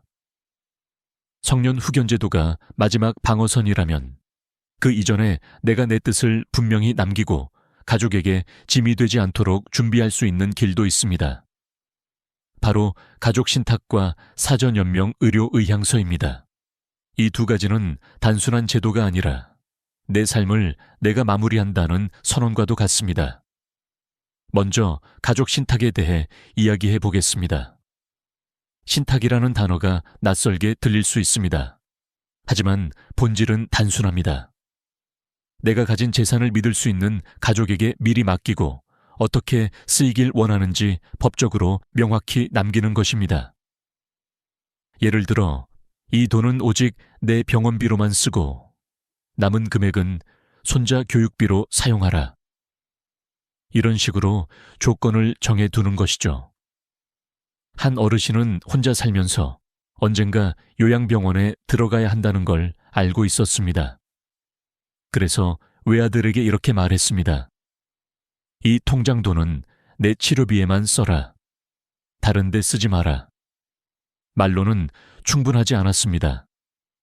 그래서 그는 법적으로 가족신탁 계약서를 작성했고 그 안에는 자신의 전 재산과 뜻이 고스란히 담겼습니다. 결과적으로 아들은 그 돈을 어머니의 치료비에 사용했고 남은 금액은 약속대로 관리했습니다. 가족신탁의 장점은 분명합니다. 내 의사를 법적으로 남길 수 있다는 것입니다. 단순한 구두 약속이 아니라 계약으로 남겨져 누구도 부정할 수 없게 됩니다. 그래서 나중에 형제간 다툼을 줄이고 불필요한 오해를 막을 수 있습니다. 물론 신탁을 만들려면 일정한 절차와 비용이 필요합니다. 그러나 수년간의 소송이나 갈등에 비하면 그 비용은 훨씬 작습니다. 무엇보다 중요한 건 내 돈이 내 뜻대로 쓰인다는 사실입니다. 다음은 사전연명 의료의향서입니다. 이름은 길지만 뜻은 간단합니다. 내가 더 이상 스스로 결정할 수 없는 순간이 왔을 때 연명 치료를 받을 것인지 중단할 것인지를 미리 남겨두는 문서입니다. 우리는 흔히 나는 기계에 의존해 오래 살고 싶지 않아 라는 말을 쉽게 합니다. 하지만 막상 병원에 가면 가족은 의사의 질문 앞에서 무너집니다. 연명 치료를 계속하시겠습니까? 서류가 없다면 가족은 본인의 뜻을 확실히 말할 수 없습니다. 그래서 많은 경우 죄책감 속에서 계속해 주세요 라는 대답을 하게 됩니다. 결국 환자는 원하지 않았던 연명 치료를 받으며 가족은 눈물 속에서 고통을 이어갑니다. 이제는 제도가 바뀌어 누구나 가까운 보건소나 지정기관에서 사전 연명 의료 의향서를 작성할 수 있습니다. 작성은 무료이고 절차도 어렵지 않습니다. 중요한 건 그 안에 담긴 마음입니다. 어떤 어르신은 이렇게 말했습니다. 나는 나답게 살 수 없으면 그때는 그냥 보내달라. 또 다른 분은 나는 끝까지 치료를 받고 싶다. 끝까지 살아내고 싶다. 라고 남기셨습니다. 중요한 건 어떤 선택이든 그것이 내가 직접 결정한 것이라는 점입니다. 그것이야말로 가족을 위한 마지막 배려입니다. 저는 은행에서 오랜 세월 일하면서 느꼈습니다. 돈보다 더 무거운 건 결국 마음이라는 것을요. 재산 문제로 다투는 가족도 많았지만 사실 그 근본에는 부모님의 뜻이 무엇이었는지 알 수 없다는 혼란이 있었습니다. 만약 부모님이 명확하게 신탁이나 의향서를 남겨두셨다면 갈등은 훨씬 줄어들었을 겁니다. 여기서 중요한 메시지를 드리고 싶습니다. 준비란 결국 가족을 위한 것이 아닙니다. 먼저는 나 자신을 위한 겁니다. 내가 평생 지켜온 가치, 내가 모아온 돈, 그리고 내 삶의 마무리까지 그 모든 것을 내가 스스로 정리하는 것, 그것이 진짜 준비입니다. 가족신탁과 사전연명의료의향서는 단순한 문서가 아닙니다. 그것은 내가 마지막까지 내 삶의 주인이 되겠다는 선언입니다. 그리고 동시에 남겨진 가족이 눈물로 흔들리지 않도록 돕는 따뜻한 배려입니다. 저는 이 두 가지 제도가 더 많은 어르신들에게 알려져야 한다고 믿습니다. 왜냐하면 단 한 번의 준비로 가족의 삶이 완전히 달라질 수 있기 때문입니다. 이제 질문을 드립니다. 당신은 지금 어떤 준비를 하고 있습니까? 혹시 아직 아무것도 하지 않았다면 오늘이 바로 시작하기 좋은 날입니다. 그러나 아직 한 가지가 더 남았습니다. 지금까지 말씀드린 모든 준비들을 실제로 어떻게 정리하고 남길 수 있을까요? 위임장, 공동명의 계좌, 신탁계약서, 의향서. 이 모든 걸 흩어놓으면 가족은 결국 또 헤맬 수밖에 없습니다. 그렇다면 그 해답은 무엇일까요? 바로 내 인생 정리 파일, 생애 설계 폴더입니다. 이제 그 마지막 준비에 대해 말씀드리겠습니다. 지금까지 우리는 여러 제도를 살펴봤습니다. 위임장, 공동명의 계좌, 예금자 지정, 성년 후견, 가족 신탁, 사전 연명 의료 의향서. 그런데 이런 준비를 아무리 해두어도 흩어져 있다면 위기의 순간 가족은 여전히 당황합니다. 병원에서 간호사가 보호자분, 신분증과 관련 서류를 제출해 주세요 라고 말했을 때 서랍 속을 뒤지고 어디에 넣었는지 몰라 하루 종일 은행과 관공서를 전전하는 가족. 이것이야말로 우리가 피해야 할 최악의 상황입니다. 그래서 저는 마지막으로 꼭 권하고 싶은 것이 있습니다. 바로 생애 설계 폴더, 흔히 말하는 내 인생 정리 파일입니다. 생애 설계 폴더는 거창한 게 아닙니다. 집 안서랍에 넣어 둘 얇은 파일 하나면 충분합니다. 그러나 그 안에는 당신의 평생이 담겨 있어야 합니다. 첫 장에는 내 대한 기본 정보가 있어야 합니다. 주민등록번호, 주소, 가족관계, 자주 다니는 병원과 주치의 연락처, 평소 복용하는 약 목록. 이 간단한 정보만 있어도 응급 상황에서 의료진이 환자를 훨씬 정확하게 돌볼 수 있습니다. 그 다음은 금융 관련 정보입니다. 내가 가진 통장이 어느 은행에 있는지, 예금과 적금, 보험과 연금 상품은 무엇인지, 언제 만기인지, 담당 은행 직원의 연락처까지 적어두는 게 좋습니다. 가능하다면 통장 사본을 복사해 넣어두는 것도 방법입니다. 그러면 가족은 더 이상 은행 지점을 일일이 찾아다니며 확인하지 않아도 됩니다. 그리고 무엇보다 중요한 건 법적 문서들입니다. 미리 작성해둔 금융위임장, 공동명의 계좌 약정서, 가족신탁 계약서, 사전 연명 의료 의향서, 심지어는 간단한 자필 메모라도 반드시 넣어두어야 합니다. 어떤 어르신은 나는 내 재산을 큰아들에게 맡기되 손주 학비에는 꼭 쓰도록 해라 라고 송을시로 남겨두셨습니다. 정식 유언장은 아니었지만 그 한 장의 메모가 형제들 간 다툼을 막아주었습니다. 또 하나 놓치기 쉬운 것이 있습니다. 치매나 의식불명 상태 이후를 대비한 기록입니다. 예를 들어 성년 후견 신청 서류, 법원 판결문, 의료 소견서 등이 있다면 함께 보관해 두는 것이 좋습니다. 이 문서들은 훗날 가족이 병원이나 법원과 소통할 때 강력한 증거가 됩니다. 마지막으로는 연락처입니다. 내가 의식이 없을 때 누구에게 먼저 연락해야 하는지, 내 통장을 알고 있는 가족은 누구인지, 상담했던 변호사나 금융 담당자의 이름과 번호는 무엇인지. 이 정보를 정리해두면 가족이 당황하지 않고 바로 움직일 수 있습니다. 이 파일을 만드는 데는 반나절도 걸리지 않습니다. 하지만 그 파일 하나가 가족에게는 몇 달, 몇 년의 혼란을 막아줍니다. 저는 현장에서 이런 파일을 준비한 어르신들을 여러 번 만났습니다. 공통적으로 그분들이 하신 말씀이 있습니다. 이걸 하고 나니 마음이 한결 놓인다. 그 얼굴에는 평온함이 있었습니다. 생애 설계 폴더는 단순한 종이 묶음이 아닙니다. 그 안에는 당신이 평생 성실하게 살아온 흔적, 그리고 가족을 향한 마지막 배려가 담겨 있습니다. 지금 이 영상을 보고 계신 분들 중 혹시 나도 한번 정리해볼까 라는 생각이 든다면 그것이 바로 오늘 이 시간을 가진 이유일 겁니다. 여기서 저는 분명하게 말씀드리고 싶습니다. 준비란 결코 거창한 것이 아닙니다. 오늘 한 장의 종이로 시작하면 충분합니다.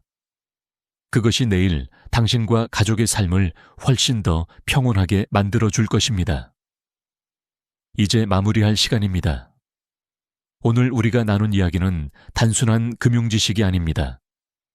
그것은 당신의 삶을 끝까지 지키는 방법이자 가족이 눈물 대신 안심을 가질 수 있도록 돕는 준비였습니다. 지금이라도 늦지 않았습니다. 지금 바로 시작하세요. 당신의 돈은 은행의 돈이 아닙니다. 그것은 당신이 평생 모아온 삶의 결실입니다. 그리고 그 결실이 반드시 당신과 가족을 위해 쓰이도록 지키는 것. 그것이야말로 가장 값진 준비입니다. 마지막으로 부탁드립니다. 이 영상이 조금이라도 도움이 되셨다면 구독과 좋아요, 그리고 댓글로 당신의 생각을 남겨주세요. 당신의 한 문장이 누군가에게는 새로운 시작이 될 수 있습니다. 이른 아침 문고리를 잡는 순간이었습니다. 차가운 금속의 감촉이 손끝을 타고 전해지는데 그 익숙한 문 하나가 오늘따라 낯설게 느껴졌습니다. 손끝이 미묘하게 떨렸고 두 다리는 마치 모래주머니를 단 듯 무겁게 느껴졌습니다. 불과 몇 년 전만 해도 아침 공기를 마시며 동네 공원을 한 바퀴 도는 일이 내 하루의 시작이었는데 이제는 현관을 나서는 것조차 작지 않은 결심이 필요했습니다. 문 밖에 나서자 차가운 공기가 볼을 스쳤습니다. 오늘은 괜찮겠지. 속으로 그렇게 되뇌었지만 몇 걸음만 내딛자 숨이 턱끝까지 차올랐습니다. 심장이 빠르게 두근거리고 허벅지는 금세 타들어가는 듯했죠. 그때 문득 깨달았습니다. 아, 내 몸이 예전과는 다르구나. 이건 단순히 피곤해서가 아니라 뭔가 본질적인 변화가 시작된 거구나. 사람들은 흔히 말합니다. 나이 들면 당연히 힘이 빠지는 거지. 하지만 저는 노인의학을 30년간 연구하며 수많은 노년의 몸을 지켜본 사람으로서 그 당연함 속에 얼마나 많은 오해가 숨어 있는지를 알고 있습니다. 몸이 약해지는 것은 단지 나이 때문이 아닙니다. 준비하지 못했기 때문입니다. 저는 그 사실을 제 어머니에게서 배웠습니다. 언젠가 어머니는 계단 앞에서 발걸음을 멈추셨습니다. 한 계단을 오르기 전 손잡이를 꼭 움켜쥔 채 한참을 서 계셨죠. 그때 어머니의 눈빛에는 피곤함이 아닌 두려움이 있었습니다. 혹시 이제 혼자 못 걷게 되는 건 아닐까? 그 한숨 속에는 자유를 잃을지도 모른다는 막연한 불안이 담겨 있었습니다. 그날 밤 저는 잠을 이루지 못했습니다. 의사로서 수천 명의 어르신을 만나왔지만 가장 소중한 사람의 몸이 변해가는 모습을 보니 모든 이론이 무너졌습니다. 걷는다는 건 단순한 이동이 아니라 존재의 증거라는 걸 그때 처음 깨달았습니다. 스스로 걷지 못한다는 건 단지 다리의 문제가 아니라 마음의 자존과 삶의 방향까지 흔들리는 일이었습니다. 며칠 뒤 어머니는 제게 조용히 말씀하셨습니다. 정호야, 요즘은 계단이 무서워. 그 말 한마디가 제 연구의 시작이 되었습니다. 왜 걷는 힘이 사라질까? 어떻게 하면 다시 찾을 수 있을까? 그리고 사람들은 언제 그 신호를 알아차릴 수 있을까? 조사와 관찰을 거듭하면서 알게 된 건 이 변화는 어느 날 갑자기 오는 게 아니라는 사실이었습니다. 36세 무렵부터 근육량은 매년 조금씩 줄어듭니다. 46세, 56세를 거치며 속도가 점점 빨라지고 66세 이후엔 1년에 1% 이상이 사라집니다. 그리고 83세를 넘어서면 그 속도는 3배로 급증합니다. 하지만 문제는 대부분의 사람들이 그 사실을 모른다는 겁니다. 몸은 이미 수년 전부터 작은 신호를 보내고 있었는데 우리는 그 목소리를 들으려 하지 않았던 거죠. 그 결과 어느 날 문고리 앞에서 비로소 알게 되는 겁니다. 이젠 예전 같지 않구나. 저는 수많은 어르신을 진료하면서 이런 이야기를 들었습니다. 박사님, 갑자기 다리에 힘이 안 들어가요. 하지만 자세히 들어보면 갑자기도 아니고 이유 없이도 아닙니다. 몇 년 전부터 조금씩 계단이 버거웠고 이전에 비해 산책 후 숨이 더 차오르고 무릎이 시큰거려 자주 쉬게 됐던 것. 그 모든 조각들이 이미 경고였던 겁니다. 제가 기억하는 두 분의 환자가 있습니다.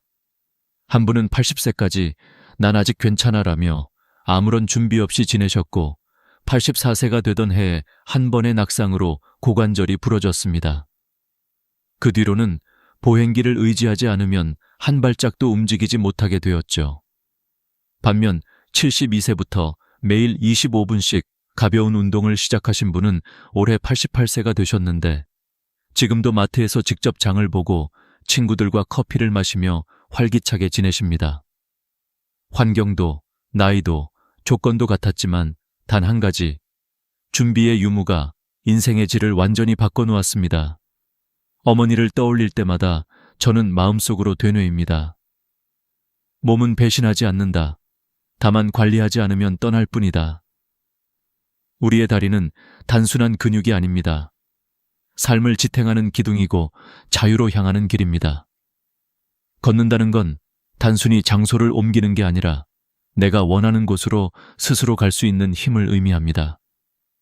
그래서 저는 여러분께 꼭 말씀드리고 싶습니다. 지금 다리에 조금이라도 힘이 빠졌다고 느끼신다면 그건 늦은 게 아닙니다. 시작할 때입니다. 오늘부터라도 단 10분이라도 몸을 깨워보세요. 내일의 자유는 오늘의 한 걸음에서 시작됩니다. 이제 우리는 다음 단계로 나아가야 합니다. 걷는 힘이란 무엇이며 왜 그것이 인간의 존엄과 연결되는지 그 본질을 함께 살펴보겠습니다. 걷지 못한다는 건 단순히 다리에 문제가 생겼다는 뜻이 아닙니다. 그건 자유를 잃는다는 의미입니다. 스스로의 힘으로 문 밖을 나설 수 없다는 건 인생의 절반이 사라지는 일과 같습니다. 저는 그 사실을 어머니의 눈빛에서 처음 보았습니다. 몇 해 전 겨울이었습니다. 눈이 소복이 쌓인 날, 어머니는 늘 하시던 대로 장을 보러 가려 했습니다.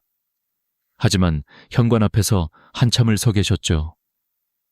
춥네 하며 웃으셨지만 그 표정엔 미묘한 떨림이 있었습니다. 계단 3칸을 내려가는 일조차 두려웠던 겁니다. 그날 이후 어머니는 장보기를 멈추셨습니다. 요즘은 택배도 있고 밖은 미끄러워. 그 한마디 뒤엔 이젠 예전 같지 않다는 슬픈 체념이 숨어 있었습니다. 며칠 뒤 거실에 앉아 계신 어머니의 모습을 보았습니다. 예전엔 늘 동네 친구들과 웃으며 이야기하시던 분이 창문 밖만 바라보고 있었습니다. 그 순간 저는 깨달았습니다. 걷는 힘이 사라지면 마음도 갇히는구나. 몸이 불편하면 세상이 좁아지고 세상이 좁아지면 마음까지 작아집니다. 노인의학 연구에서도 같은 결과가 나옵니다. 걷는 능력을 잃은 노인은 그렇지 않은 노인보다 우울증 위험이 3.4배 높고 인지 저하 속도도 2배 빠르다고 합니다. 다리를 움직이는 건 근육의 문제가 아니라 삶의 의지, 인간으로서의 존엄을 지키는 일인 겁니다. 그런 이유로 저는 병원에 오는 어르신들께 이렇게 말씀드립니다. 다리 근육은 돈보다 중요합니다. 돈은 누워서도 쓸 수 있지만 다리는 서야 쓸 수 있습니다. 이 말에 대부분의 분들이 웃으시지만 그 웃음 뒤엔 그렇지, 맞는 말이지 하는 묵직한 공감이 따라옵니다. 저는 한 할아버지를 기억합니다. 그분은 78세, 퇴직 후 평생 모은 돈으로 작은 카페를 열었습니다.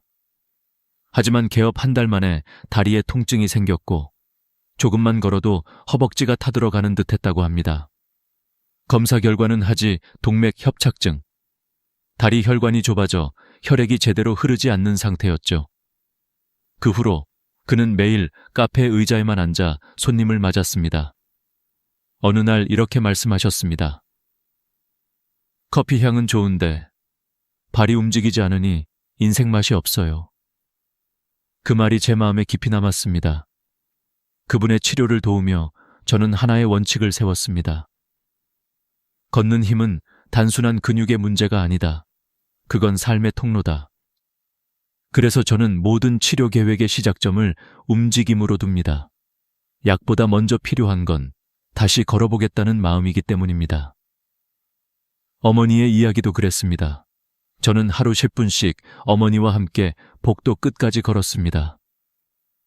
처음엔 두세 걸음도 버거워하셨지만 한 달 후엔 마당까지, 석 달 후엔 동네 슈퍼까지 걸을 수 있었습니다.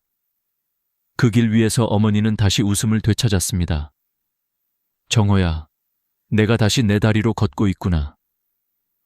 그 말 한마디에 저는 울었습니다.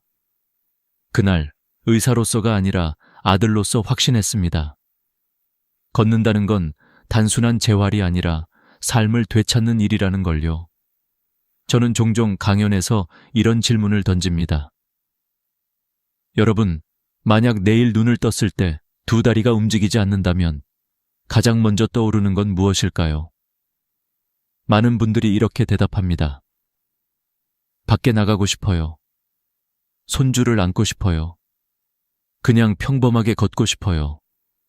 이 답 속에 인간의 본능이 있습니다. 걷는다는 건 단순한 기능이 아니라 인간의 존엄 그 자체입니다. 그래서 저는 여러분께 부탁드립니다. 다리가 무겁다고, 조금 아프다고 포기하지 마세요. 그건 늦은 게 아닙니다. 몸이 아직 나에게 말을 걸고 있는 겁니다. 나를 좀 더 써달라. 나를 움직여달라. 그 목소리를 들을 수 있다면 아직 늦지 않았습니다. 여러분은 언제 마지막으로 진심으로 걸어본 적이 있으신가요? 아무 목적도 없이 단지 내 발로 세상을 느끼기 위해 걸었던 그 순간 말입니다. 그 기억이 아직 남아있다면 여러분의 다리는 다시 힘을 찾을 수 있습니다. 이제 우리는 그 다음 질문으로 나아갈 겁니다. 왜 다리의 힘이 그렇게 빠르게 사라지는 걸까? 그리고 그 안에서 우리가 놓치고 있는 신호는 무엇일까? 다음 부분에서 그 숨은 이유를 밝혀드리겠습니다. 몸속의 시계는 결코 멈추지 않습니다. 겉으로는 아무 변화가 없어 보이지만 우리 안에서는 이미 조용한 전쟁이 벌어지고 있죠. 36세 무렵부터 시작된 근육의 퇴화는 10년 단위로 속도를 높입니다. 46세에는 매년 0.7%, 66세 이후엔 1.3%, 그리고 83세를 넘어서면 그 속도가 3배로 가속됩니다. 문제는 이 변화가 눈에 띄지 않게 진행된다는 겁니다. 계단 한 칸이 버거워지고 장을 보며 잠시 쉬게 되는 그 작은 순간들이 사실은 신호였습니다. 몸은 오래전부터 경고하고 있었지만 우리는 그 소리를 무시한 채 피곤해서 그래 라고 넘겨왔던 겁니다. 저는 수많은 데이터를 들여다보며 그 이유를 명확히 볼 수 있었습니다. 나이가 들면 근육 단백질 합성 능력이 감소합니다. 예전에는 한 끼 식사로도 충분히 근육이 유지되었지만 70세를 넘기면 똑같은 식사를 해도 단백질의 60%밖에 흡수하지 못합니다. 그 결과 근육은 매일 조금씩 줄고 근육이 줄면 혈액순환이 나빠지고 혈류가 나빠지면 다시 근육에 영향이 가지 않는 악순환이 반복됩니다. 저는 그 현장을 직접 봤습니다. 작년 봄 병원 재활실에서 만난 이경숙 72세 어르신. 그분은 어느 날 아침 침대에서 일어나려다 다리에 힘이 들어가지 않아 깜짝 놀라셨다고 했습니다. 어제까지만 해도 괜찮았는데 오늘은 이상하게 다리가 말을 안 들어요. 하지만 이야기를 자세히 들어보면 이미 몇 년 전부터 신호는 있었습니다. 계단을 오를 때 숨이 차오르고 평소보다 걸음이 짧아졌고 하루에 앉아있는 시간이 점점 늘어났다는 사실. 그 모든 게 근육이 천천히 사라지고 있다는 증거였습니다. 저는 이경숙 어르신께 간단한 의자 운동과 단백질 섭취 계획을 드렸습니다. 하루 10분, 딱 그것만 하세요. 처음엔 힘들어 하시던 분이 3달 후엔 다른 사람처럼 달라졌습니다. 의자에서 일어나는 게 수월해지고 예전에는 버거웠던 동네 한 바퀴 산책을 다시 시작하셨습니다. 그분은 이렇게 말씀하셨습니다. 박사님, 걷는 게 이렇게 행복한 일인 줄 몰랐어요. 그 말을 듣는 순간 저는 확신했습니다. 근육은 배신하지 않는다. 단지 우리가 먼저 손을 놓았을 뿐이다. 몸은 여전히 회복할 수 있는 힘을 가지고 있고 그 기회를 잡는 사람만이 노년에도 당당히 걸을 수 있습니다. 영국 스포츠의학회 연구에서도 이런 결과가 나왔습니다. 주 3회, 회당 30분의 근력 운동만으로도 근육 손실 속도를 최대 58% 늦출 수 있다. 그리고 단백질 섭취를 손바닥 크기 정도, 두부 반모, 달걀 4개, 생선 한 토막 정도로만 늘려도 근육 회복에 필요한 영양을 충분히 채울 수 있습니다. 여기에 비타민 D를 함께 섭취하면 단백질 흡수율은 30% 이상 상승합니다. 즉, 복잡한 처방이 아니라 작은 습관 하나로도 인생이 달라질 수 있다는 뜻이죠. 그렇다면 왜 많은 사람들이 이 단순한 진실을 놓칠까요? 그건 변화가 천천히 오기 때문입니다. 조용히 진행되는 변화는 경고음이 들리지 않습니다. 갑작스럽게 쓰러지거나 넘어져야만 비로소 이상하다고 느끼는 겁니다. 하지만 이미 그때는 근육의 40%가 사라진 뒤입니다. 그 순간부터는 단순한 운동이 아니라 회복 훈련이 되어버립니다. 저는 이런 말을 자주 합니다. 몸은 기억하고 시간은 누적된다. 30분의 산책을 건너뛴 하루가 쌓이면 1년 뒤엔 한 계단을 오르는 게 힘들어지고 3년 뒤엔 마트 한 바퀴가 버거워집니다. 그런데 반대로 말하면 오늘 10분만 움직여도 1년 뒤 당신의 몸은 완전히 달라질 수 있습니다.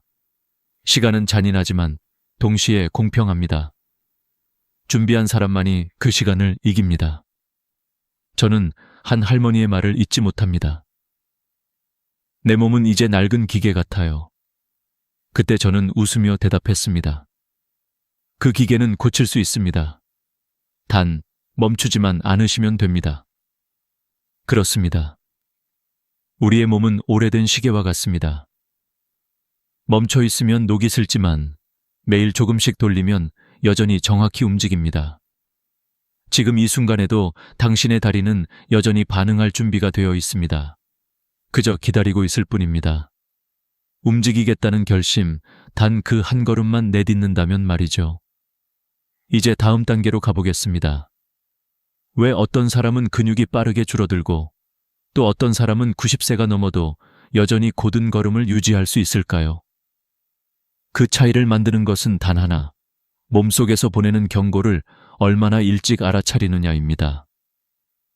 다음 이야기에서는 근육 혈관 관절이 보내는 그 신호를 하나씩 해석해 드리겠습니다. 나이가 들면 피곤한 게 당연하다고들 말합니다. 하지만 제가 만난 수많은 어르신들의 몸은 그 당연함 속에 무언의 경고를 품고 있었습니다. 그건 단순한 피로가 아니라 몸이 보내는 구조 신호였습니다. 그 신호를 듣지 못하면 어느 날 갑자기 다리가 말을 듣지 않게 되고 혼자 일어나는 것조차 어려워집니다. 첫 번째 신호는 근육의 침묵입니다. 허벅지 앞쪽과 엉덩이 근육은 우리 몸의 기둥입니다. 하지만 이 근육이 조금만 약해져도 의자에서 일어날 때 으악 하는 신음이 새어나오죠. 그건 단순한 불편함이 아닙니다. 이미 몸속에서는 근육 섬유가 줄어들고 남은 근육은 지방으로 대체되고 있는 상태입니다. 즉, 다리의 탄력이 사라지고 있는 겁니다. 프랑스 파리의 한 요양병원에서는 평균 93세 노인을 대상으로 9개월간 근력 훈련을 진행했습니다. 결과는 놀라웠습니다. 단순히 의자에서 앉았다 일어나는 훈련만으로도 보행 속도가 71% 개선, 균형 감각은 38% 향상되었습니다. 이건 단지 운동이 좋다는 말이 아닙니다. 근육은 나이를 탓하지 않는다는 사실을 보여주는 증거였습니다. 둘째 신호는 혈액의 정체입니다. 심장은 여전히 힘차게 뛰지만 다리로 가는 혈류는 점점 느려집니다.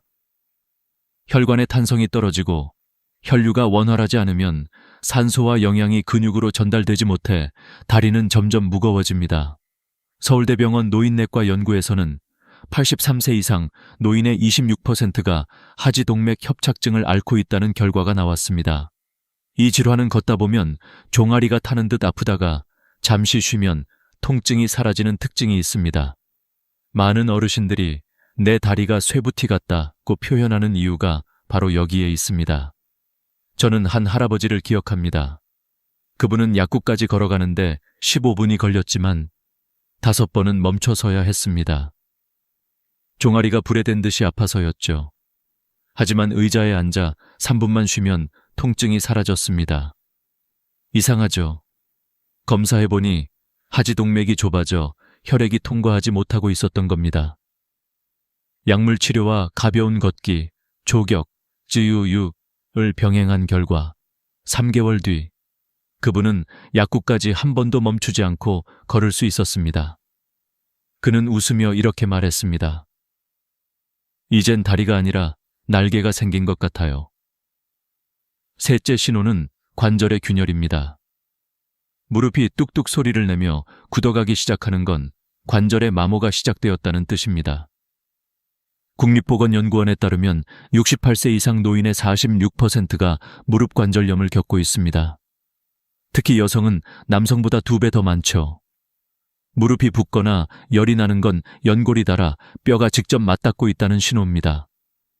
한번 손상된 연골은 재생이 어렵지만 무릎 주변 근육을 강화하면 통증은 줄고 기능은 회복됩니다. 이때 중요한 건 무조건 쉬는 게 아니라 움직이는 휴식입니다. 예를 들어 의자에 앉아 다리를 쭉 펴기 운동 혹은 벽을 짚고 한 발로 서기 같은 간단한 동작도 큰 도움이 됩니다. 일본 도쿄대학의 연구에 따르면 88세 이상 노인들이 15주간 균형 훈련을 했을 때 보행 속도는 23% 향상, 넘어짐 위험은 38% 감소했습니다. 무릎을 보호하는 힘은 결국 근육의 방패에서 나오는 겁니다. 넷째 신호는 신경의 둔화입니다. 예전에는 자연스럽게 발을 들던 순간, 이제는 문턱에 걸려 넘어지는 자신을 발견하게 됩니다. 그건 단순한 실수가 아니라 뇌에서 다리로 전달되는 신호가 느려졌다는 뜻입니다. 신경세포는 나이가 들수록 전도 속도가 느려지고 균형을 잡는 반사신경도 둔해집니다. 결국 작은 요철에도 중심을 잃고 넘어짐, 공포, 활동 감소, 근육 약화, 다시 넘어짐, 이 악순환이 반복됩니다. 저는 이 순환을 끊기 위해 한 어르신과 3초 균형 훈련을 시작했습니다. 벽을 짚고 한 발로 3초 서는 연습이었죠. 처음엔 단 2초도 버티지 못했지만 한 달 뒤엔 15초, 석 달 뒤엔 30초를 넘겼습니다. 그분은 말씀하셨습니다. 내 몸이 다시 나를 믿기 시작했어요. 그 한마디가 제게 평생의 교훈이 되었습니다. 결국 다리의 힘을 잃는 건 노화가 아니라 방치의 결과입니다. 몸은 포기하지 않습니다. 우리가 먼저 포기할 뿐이죠. 자, 이제 질문을 드리겠습니다. 여러분의 몸은 지금 어떤 신호를 보내고 있나요?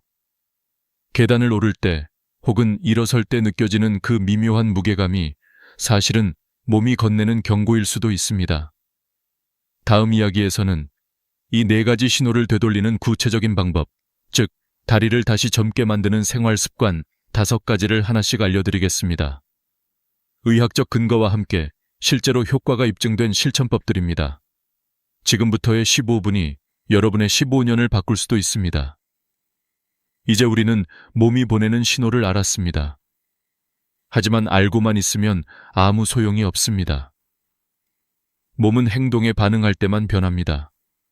그래서 지금부터는 실제 삶 속에서 다리를 다시 젊게 만드는 5가지 실천법을 하나씩 구체적으로 알려드리겠습니다. 이건 단순한 운동법이 아니라 수많은 어르신들이 직접 실천해서 회복한 검증된 방법들입니다. 첫째, 아침 15분 의자 스쿼트입니다. 많은 분들이 무릎에 안 좋지 않나요? 하고 묻지만 오히려 올바른 방법으로 하면 무릎은 더 튼튼해집니다. 방법은 간단합니다. 벽에 의자를 붙이고 발을 어깨 너비로 벌린 뒤 천천히 앉았다 일어납니다. 이때 핵심은 속도가 아니라 자세입니다. 무릎이 발끝을 넘지 않게 등은 곧게 펴고 천천히 3초에 앉고 3초에 일어나는 리듬으로 진행합니다. 8회만 해도 처음엔 허벅지가 떨리지만 일주일만 지나면 근육이 깨어납니다. 3주 후엔 계단을 오를 때 무릎이 덜 아프고 2달 후엔 의자에서 훨씬 쉽게 일어설 수 있습니다. 서울의 한 재활센터에서는 70대 이상 어르신 42명을 대상으로 8주간 의자 스쿼트를 실시했습니다. 결과는 놀라웠습니다.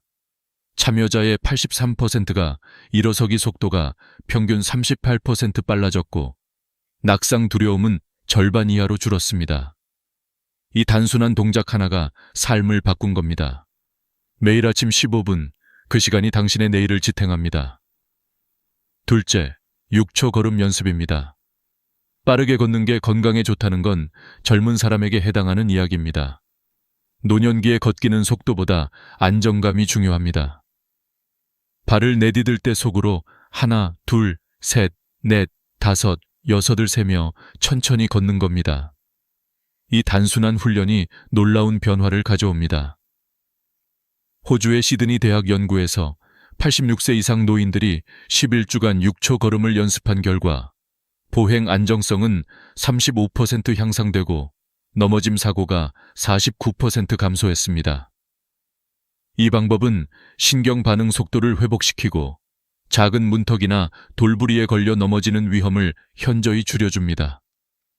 처음엔 벽이나 난간을 잡고 연습하세요. 중요한 건 빨리 걷기가 아니라 발을 정확히 들기입니다. 그게 넘어짐을 예방하고 균형을 회복시키는 첫걸음입니다. 셋째, 아침 단백질 식사입니다. 많은 어르신들이 입맛이 없어서 아침을 거른다고 하시지만 근육은 바로 그 아침에 만들어집니다. 밤새 단백질이 소모된 뒤 회복이 필요한 시간이 바로 아침이기 때문입니다. 그래서 아침에 단백질을 충분히 섭취하는 것이 중요합니다. 삶은 계란 4개, 두부 반모 혹은 참치 1캔 정도면 충분합니다. 그리고 우유나 요거트로 비타민 D를 함께 보충하면 단백질 흡수율이 30% 이상 높아집니다. 캐나다 토론토 대학 연구에 따르면 아침에 단백질을 충분히 섭취한 노인 그룹은 5년 후 하지 근력이 21% 더 유지되었습니다.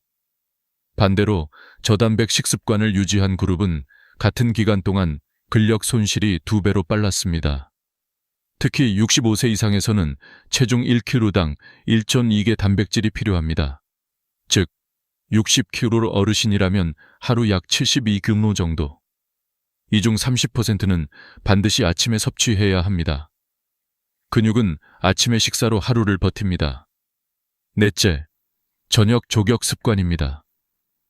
하루 종일 다리는 중력의 영향을 받아 혈액이 아래로 몰립니다.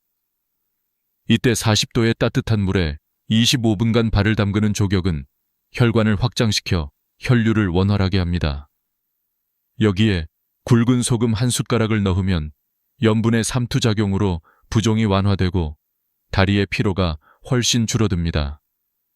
단, 당뇨가 있는 분들은 반드시 가족과 함께 조심히 진행해야 합니다. 감각이 둔해져 화상을 입을 수 있기 때문이죠.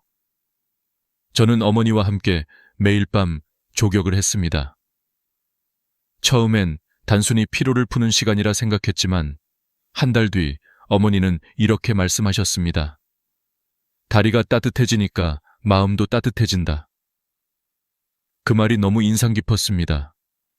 몸의 온기가 마음의 온기를 되찾게 하는 순간이었죠. 다섯째, 수분 섭취 습관입니다. 화장실 가기 귀찮아서 물을 적게 마신다는 어르신들이 정말 많습니다. 하지만 수분이 부족하면 혈액이 끈적해지고 그 결과 혈액순환이 나빠지며 다리가 쉽게 붓습니다.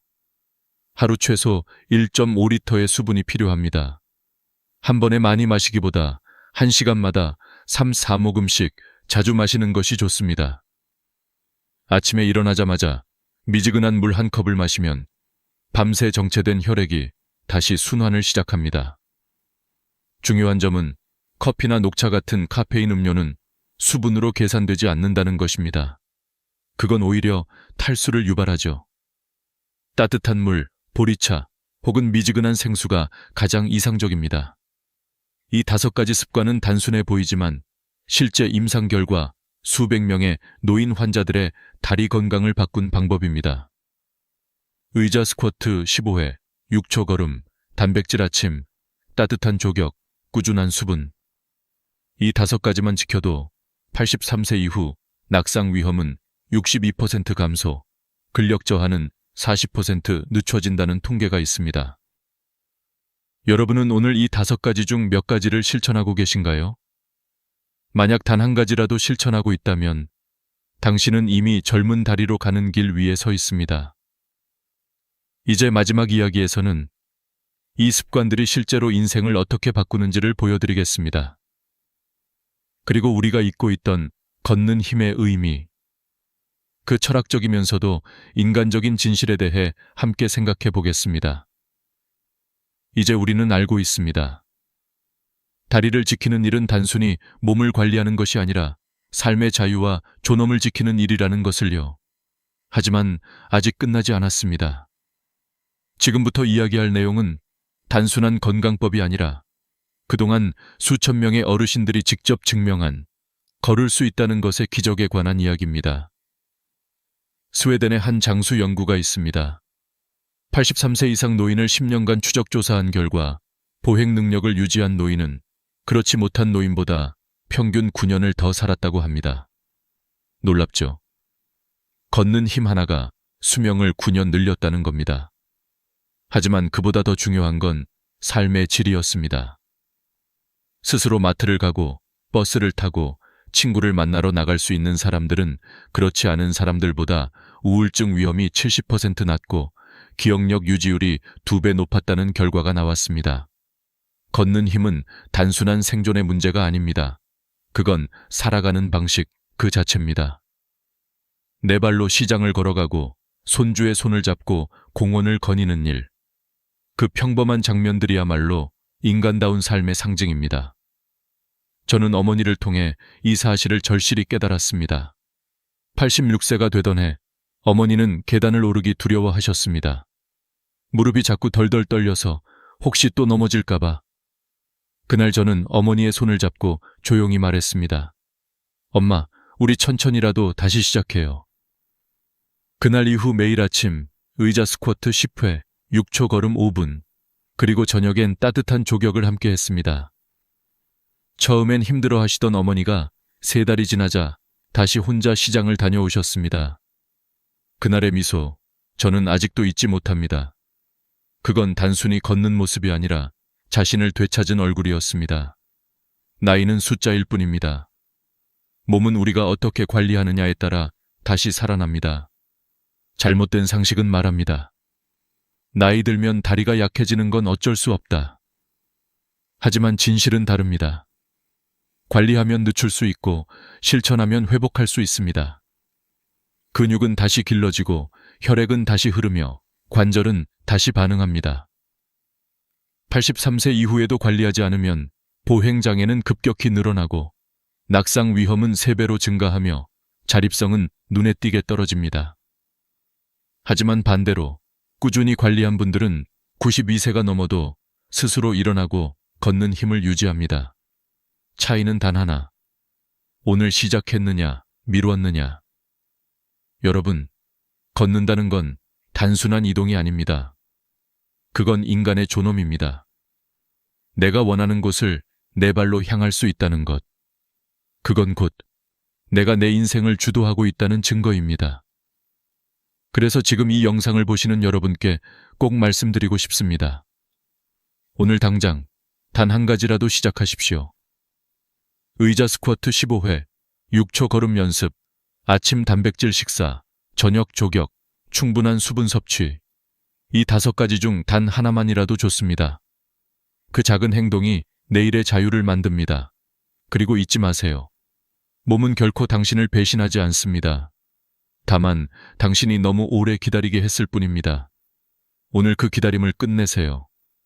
당신의 다리는 여전히 살아있고 당신의 삶은 여전히 가능성으로 가득 차 있습니다. 이제 저는 이렇게 묻고 싶습니다. 여러분은 오늘 하루 몇 걸음을 걸으셨나요? 혹시 예전보다 걷기가 힘들어졌다면 그건 끝이 아니라 시작의 신호입니다. 오늘 이 이야기를 계기로 당신의 다리가 그리고 당신의 인생이 다시 움직이길 바랍니다. 다음 영상에서는 무릎 관절을 지키는 구체적인 운동법과 통증 완화 방법을 자세히 알려드리겠습니다. 특히 계단 오르내리기가 힘든 분들을 위한 실제 따라하기 쉬운 근육 회복 루틴을 준비했습니다. 오늘 끝까지 시청해주신 여러분께 진심으로 감사드립니다. 이 영상이 여러분의 삶에 작은 힘이 되었다면 주변의 소중한 분들께 공유해주세요. 그리고 구독과 좋아요로 함께 해주시면 앞으로도 건강과 희망을 나누는 이야기로 보답드리겠습니다. 오늘도 여러분의 다리가 가볍고 마음이 따뜻하길 바랍니다. 저는 언제나 여러분 편에서 함께하겠습니다. 건강한 하루 보내세요. 감사합니다.